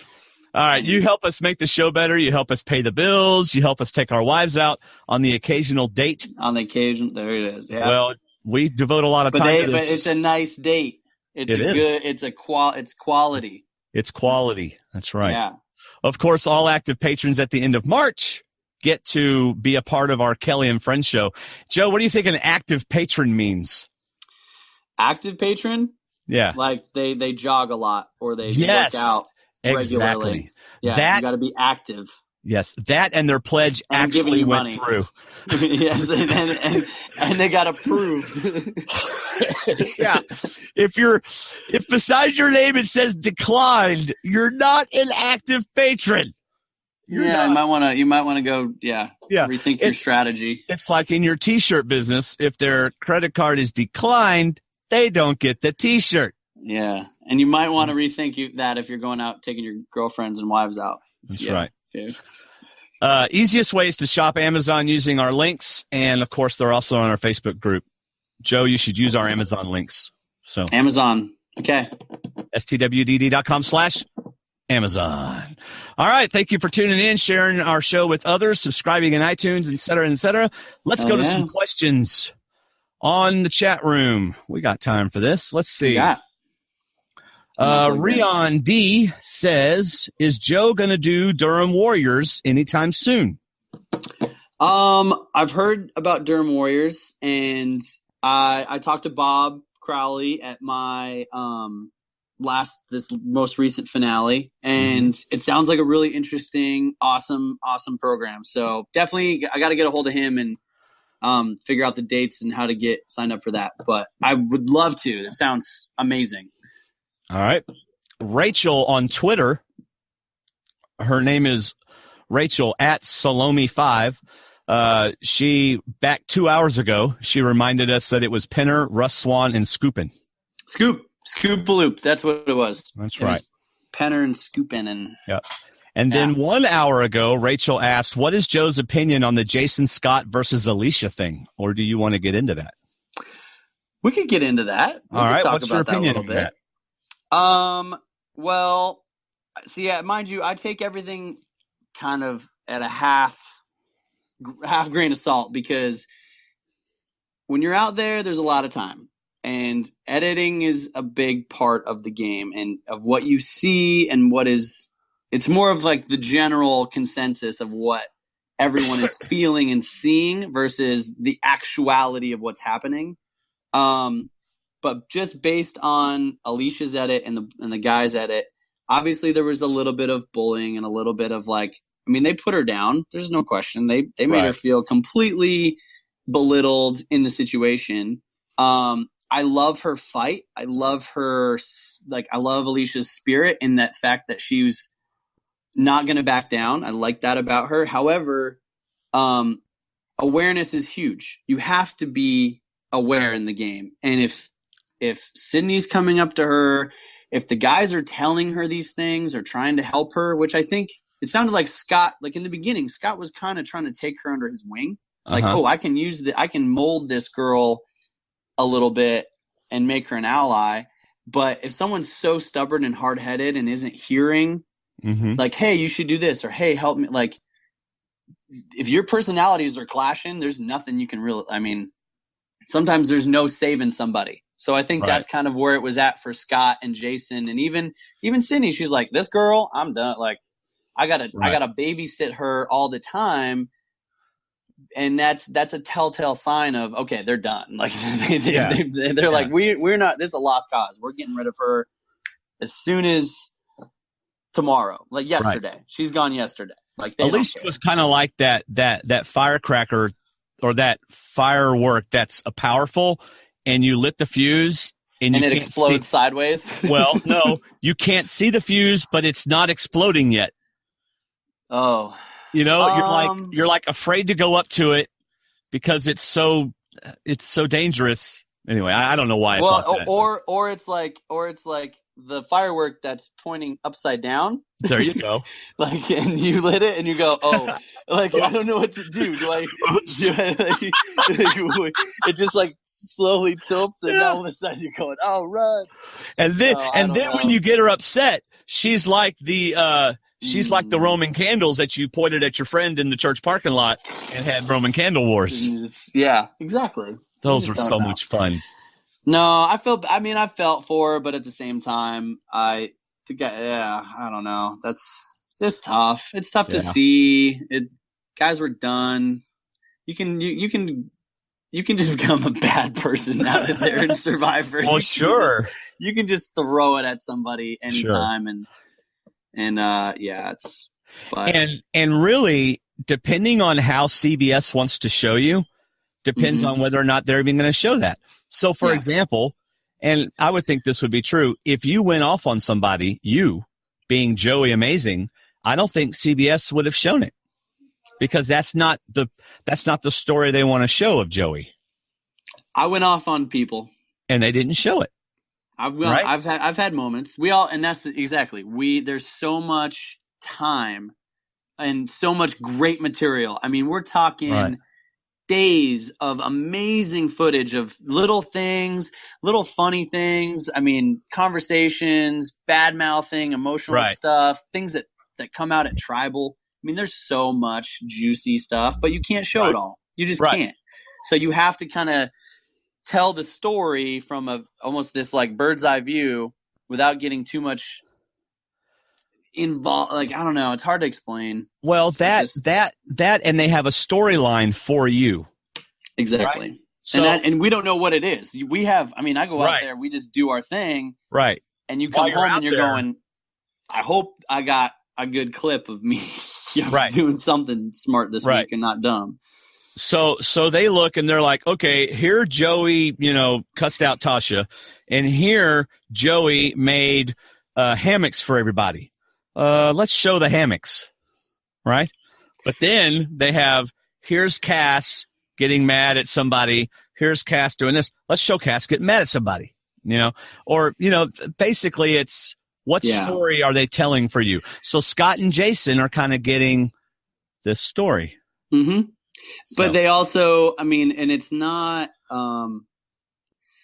one clip does not define you. No. And it's hard to express that to people, especially like with my family. I mean, I care about these people that I've played with, but I come home and my family's saying, "Oh, I hate them," and because they're they're biased. They don't want to like this person. Right. And then you see you're going to remember the one bad thing about somebody and forget the 10 good things every single time. So it's there's a lot. There's so much more, I'm sure, but you get the basic idea. You get the gist. Right. Like, there's conflict.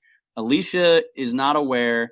The guys are like done. And Sydney's trying to be nice and keep her in good spirits, but you can't help it. I mean, you can't help who you are and what the game is.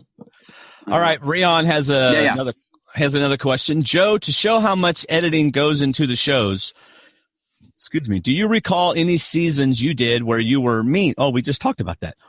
But it didn't show because you always got a favorable edit. Well, we just talked about that. So you said that there were some times where you got upset and went off on people. Yeah, well, and it was mostly, primarily was like at Tribal. And Tribal is so long. I mean, in real time, it's like it could be an hour and a half. It could be 2 hours long in real time. Right. So, I mean, there was like the night that Fishback went home. I mean, me and Abby went back and forth pitching our case about why we should stay. And I threw Abby under the bus. I mean, she threw me under the bus, and it got heated, but it's still like, I mean, I still love Abby. I mean, I talk to Abby. I still respect her because it's the game. It's the game. It's the nature of the game. Yeah. But, is it going to come off as terrible or, destructive, or is it maybe so bad that production's like, we don't want to touch it because you don't know how to tie it into the story. Right. But everything, that's the problem. The whole time you're out there is the game. The whole thing is the game. Right. But what are you going to, you can't show everything unless it's Big Brother Survivor. Right. But. No, they would never do that. You guys would be so bored. You guys would be so bored if this was Big Brother. You guys are they're just sitting all day. They're sitting in the shelter. It's raining all day. You guys are just boring. Rachel wants to know who is your winner pick, and if you don't have a winner pick, since you're not spoiled, let's make this clear: you're not spoiled, correct? I'm not spoiled. Okay. Do you have a winner pick? I don't have a winner pick. Okay. Who you're rooting for? I had my final three. Was the Beauty Girls. It was Michelle, Julia, and Anna. Obviously. That's not good. And then I really, really liked Neil from the beginning. Like when I was just kind of picking my people who I think are going to do really well was Neil, Jason, and I liked Debbie, but as the game was progressing, I think she's still a little too aggressive. I think she's playing a smart game. She's acting goofy and crazy and nutty. She's trying to gather intel and be all strategic, but she's still pretty aggressive in her gameplay in between people. Right. So we'll see how that pans out for her. I don't know. All right. You got like 5 or 10 minutes left, right? Oh yeah, I got some time. Yeah. I mean, we're supposed to pick up Rodney here like 10 minutes now, but 10 minutes. So Kathy Tarasenko wants to know, how much do you know what's going on at the other tribes before the merge/swap? When Alicia was voted off, someone called her Blondie. Well, interesting point. You don't know anything at all. The only thing that you can kind of gauge is anything someone tells you, obviously. So if for them to say Blondie, that would be kind of a funny thing just in terms of that's how they referred to her. They don't really know. I mean, unless Jeff calls you out by name on the mat in between, at the challenge, you don't know anything.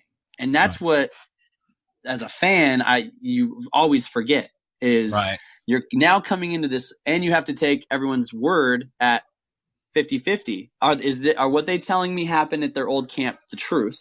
Right. Or if not, what are they telling me, and can I believe it? Is it believable? Who, like, if they're saying so-and-so doesn't have an idol, no one has an idol, I don't know who has idols. Do you believe that, even though that's the truth? Right. Because your paranoia is so great. So I don't know. I don't think there was any. I think that was just a coincidence, or maybe someone just mentioned it, but. Or Jason yelled out, "Blondie, hurry up!" or something earlier. Yeah, or something like. I mean, you pick up stuff, or you should. Yeah. What's up, bro? What's up? What part of the episode are you guys covering? Right We're doing Q&A with the on the reel. Here, get in here. I have a question. For Dwaine Stroud. Oh, it's a Q&A question. Yes. Okay, this is not good. How many years have you been a super fan of Survivor? That's a good question. Super, not just a fan, super fan. What'd you say? He smells delicious? Is that what you said? We have a weird thing going on here. He smells like Corona. He smells like a gum. He smells. Okay. It's not true. No, but I smell like it's like it's your cologne. It is. It's like he has a what is it? It's Mont Blanc. Actually. It's really nice. It smells wonderful. It's called cannabis cologne. No, I'm just kidding. They don't make. Do they make that? I don't know. Do they make? I don't know. Cologne? I don't know. And I said, do they make? I don't know because I was wearing a real thing. I don't know if that's legal in Arizona. Sorry, I don't know. I know it is in Seattle and some of them. No. Oh, okay. Where is it? Well, it's mildly legal in Arizona. Okay. Anyway, depends on who you are. I really actually was more of a casual fan until David and I decided to do a podcast about it. Nice. And then so that would have been January of 2012, I guess, or 2013. I don't remember one of those years we started. We started on One World, so however long that. Oh, yeah. That was our first. And basically what it was the only person I would talk about Survivor with was David. And so he said, let's film it and let people in on it. Yeah. And at the time, we used to just do audio. And at the time, I was listening to the Lost podcast. With Jay and Jack. And I said, David, we should do a podcast. And he goes, what's that? And I told him. And then over the next 3 weeks, I learned all there was to see. I do all the work. He just gets on the air. I love it. That is so true. We really ought to split all our patron stuff 75-25. But anyway, no. So really, once we started podcasting about it, was whenever I really began to pay more attention to it. I'm still not as much of I don't go to all the reality rallies and all that kind of stuff, and I don't get people. I mean, I have all the buffs, but I don't have people sign them and things like that. Hey, I do. Mike, I was with you. I didn't ask you to sign anything, right? True story. You were so gracious when we back. You signed his back. Remember? I didn't sign his back. Don't be weird. That was that other guy. Don't be weird right now. No, we had an amazing lunch in Dallas. It's still there. Yeah. Does it say Psalm 121? Yeah. Somebody had you write Psalm something on their back? Yeah. Awkward. Yeah, you know what? Hey, I look at it like this, and I believe I told you this in person, that, whenever you've been given much, much is expected. So go out of your way, have a good time with it, and be personable, because none of us are anything. You know what I mean? We're all just regular people, and we got a very cool opportunity to do this game that we love. Oh, yeah. And that's what's great. We love it. Love it. Mike, someone wants to know Mike, are you spoiled on this season? I am not, thank God. The only thing I was spoiled on was Caleb getting medically evacuated. Okay. And then do you have a winner pick? I do have a winner pick. I picked the youngest survivor to ever win this game. It's a big statement, Cotton. Julia. The Red Buff. From the Beauty Tribe. Red Buff. The one and only on the /Exile Island. I guess that's what we have going on right now. Exile she had a little moment. Hey, you sure? She'll be okay. She'll be All okay. Right. She'll be okay. They didn't dwell on it too long. They just kind of Said, hey, that is true. She's having a tough time, and then right back to business. But my girl's good at puzzles. She's really good. My at girl's puzzles. is good at puzzles, which is huge. There you go. Love it. Really good at puzzles. Love it. Hey, I'm getting tapped on my shoulder. Okay. That I've got to go. I'll let you guys finish this up. Hang on. Wait. Hang on. Can we just look at that? Happy St. Patty's Day. Love you guys. Love D&D. Hi, y'all. If you guys haven't subscribed or you're not partners and you're not paying these guys money, support the cause. Doing something wrong. Support the cause. These guys are worth we actually have a couple survivors who are D&D patrons. I consider that a pretty darn huge honor for that. So, hey, pretty cool. Thank you, guys. I know. I love you guys. Thank you very much. Talk to you soon, bud. Thank you for letting me crash your podcast. Next time I'm in Texas, I'll come see you again. Next time he's in Texas, he's coming to see you. It's on me this time. I'll buy. All right. I'll buy this time. All right.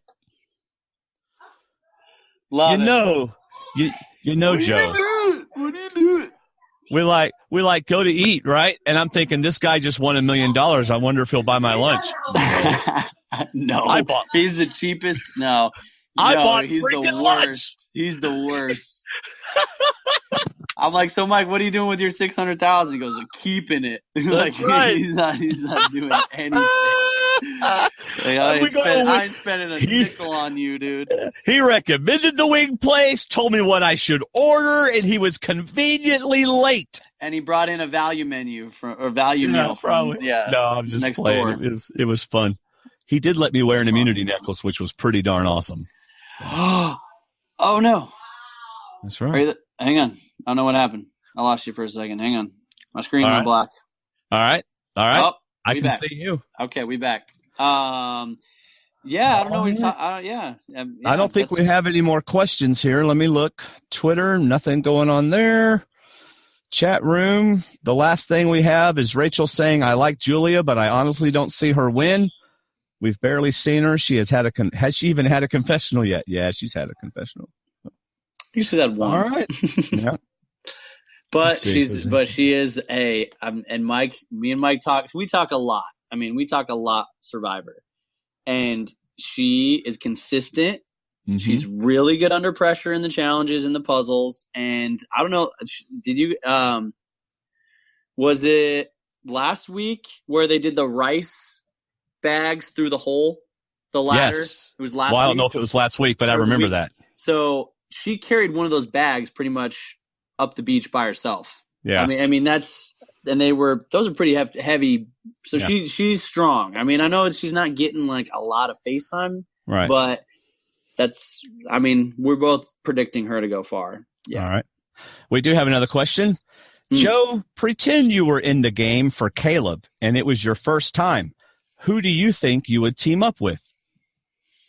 So I'm Caleb and I'm teaming up with somebody. You're on the beauty tribe and you are in place of Caleb.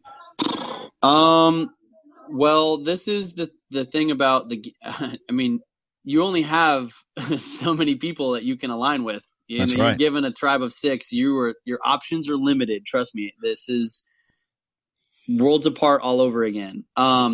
So letting things happen organically and naturally is really important to just in life and in the game.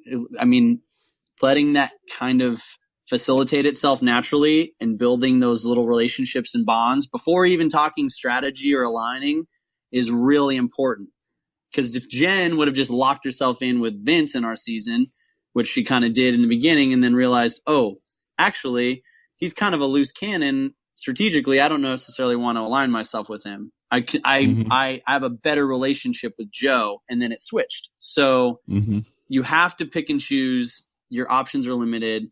I would definitely vibe with Ty. It's easy. He's easy, likable all that. We would vibe.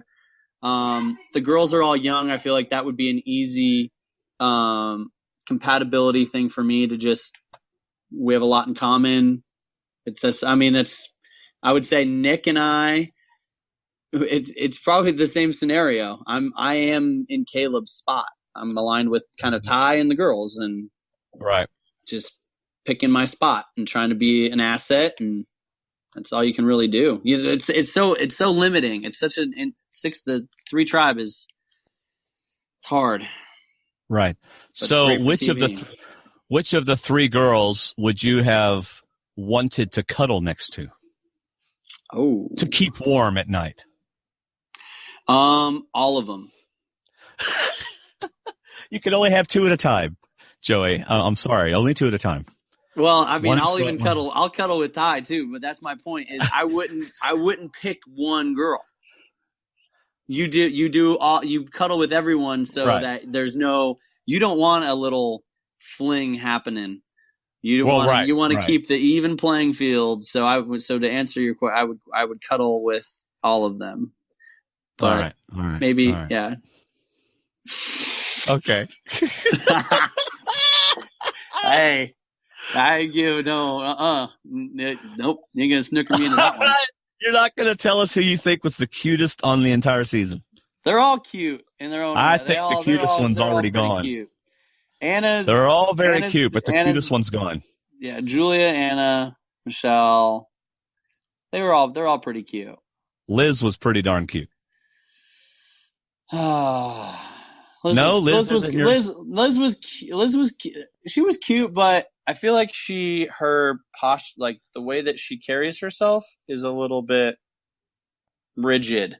Yeah, and okay. That's a big personality is big for me, Dwaine. Right. I'm a big viber in like personality and the inside. Attractiveness is definitely not just on the surface. Well, that would be how you and Jen hit it off as friends so quickly, I would think. Oh, we just joked and putzed around all day. Right. I mean, we just quoted movies and made fun of everybody.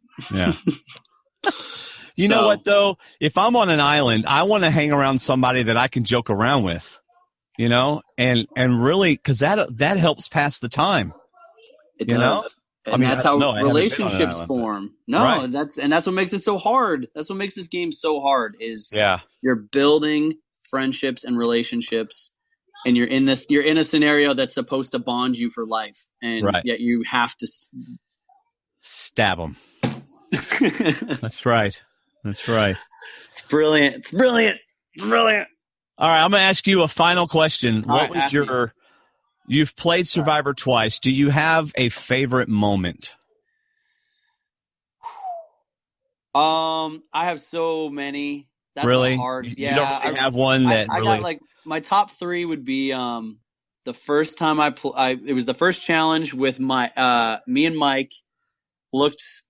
I'll build. So it's the right where we head down the little ramp and go into the hay bales on the very first challenge, and I remember standing there and we're getting ready to go. Jeff's about ready to count us in, and I look over at Mike Holloway, and me and him are just jumping up and down, giddy as schoolgirls, and we look over and just link eyes, and I look at him and I go, "We're playing Survivor."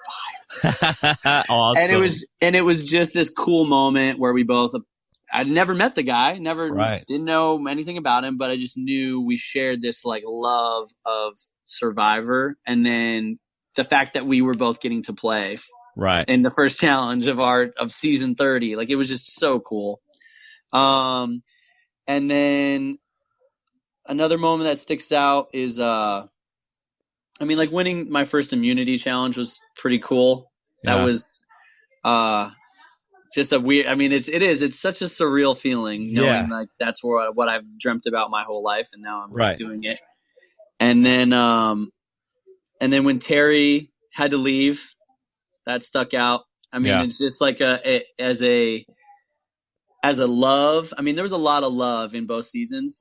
Where we would go out to the beach and sit on the beach and embrace each other, and like we would cry and pray and be thankful for like the opportunity, and we're talking about family and how much we miss our family back home, and there was like so much love, and that's a lot of stuff you'll never see, but those were some of like my favorite moments in the game, where you're going, the game's off, we're being real, we're talking around the fire, and you're just like you just kind of smile going, damn, I'm playing Survivor. Yeah.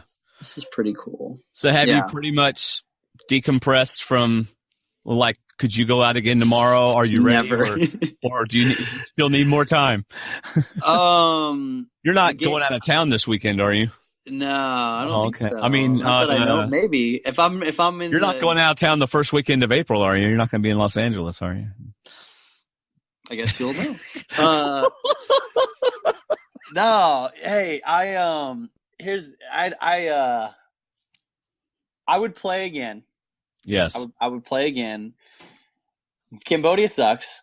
It's not fun. It took a lot out of my sails. Yeah. Survivor Hawaii sounds nicer. Oh, Survivor gosh. Cayman Islands. Survivor Hilton. Like, yeah. I mean, yeah. Yeah. No Cambodia. I probably won't do Cambodia again. If I did have the opportunity to come back though, I think I would be okay. Yeah. I mean, I'm decompressed now, but the game changes you. You don't come back. Yeah. I'm as the same person. I don't care what anyone says. They say, "Oh no, I'm fine. I'm back." Like, no, life changes after the game. Yeah. In ways I can't even express, but all for the good. But good things. Good things. Yeah. So all right, man. Well, cool, brother. I'm going to have to let you go. It's been such a good time. Thank you so much for coming on the show. My friend, thank you for having me. This was fun. We got to do this. We should do this again sometime. Yeah, absolutely. Sure. I know, just to let everybody know, it was short notice. I asked you like late yesterday and you told me, I thought I was calling you at like 9 o'clock in the morning. I didn't know it was 6 or whatever.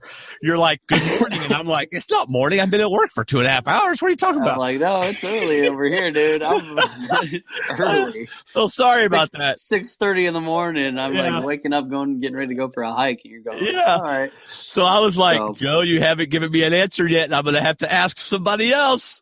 Yeah, so I was in. So no, man, thanks for calling me up. I appreciate it. Absolutely.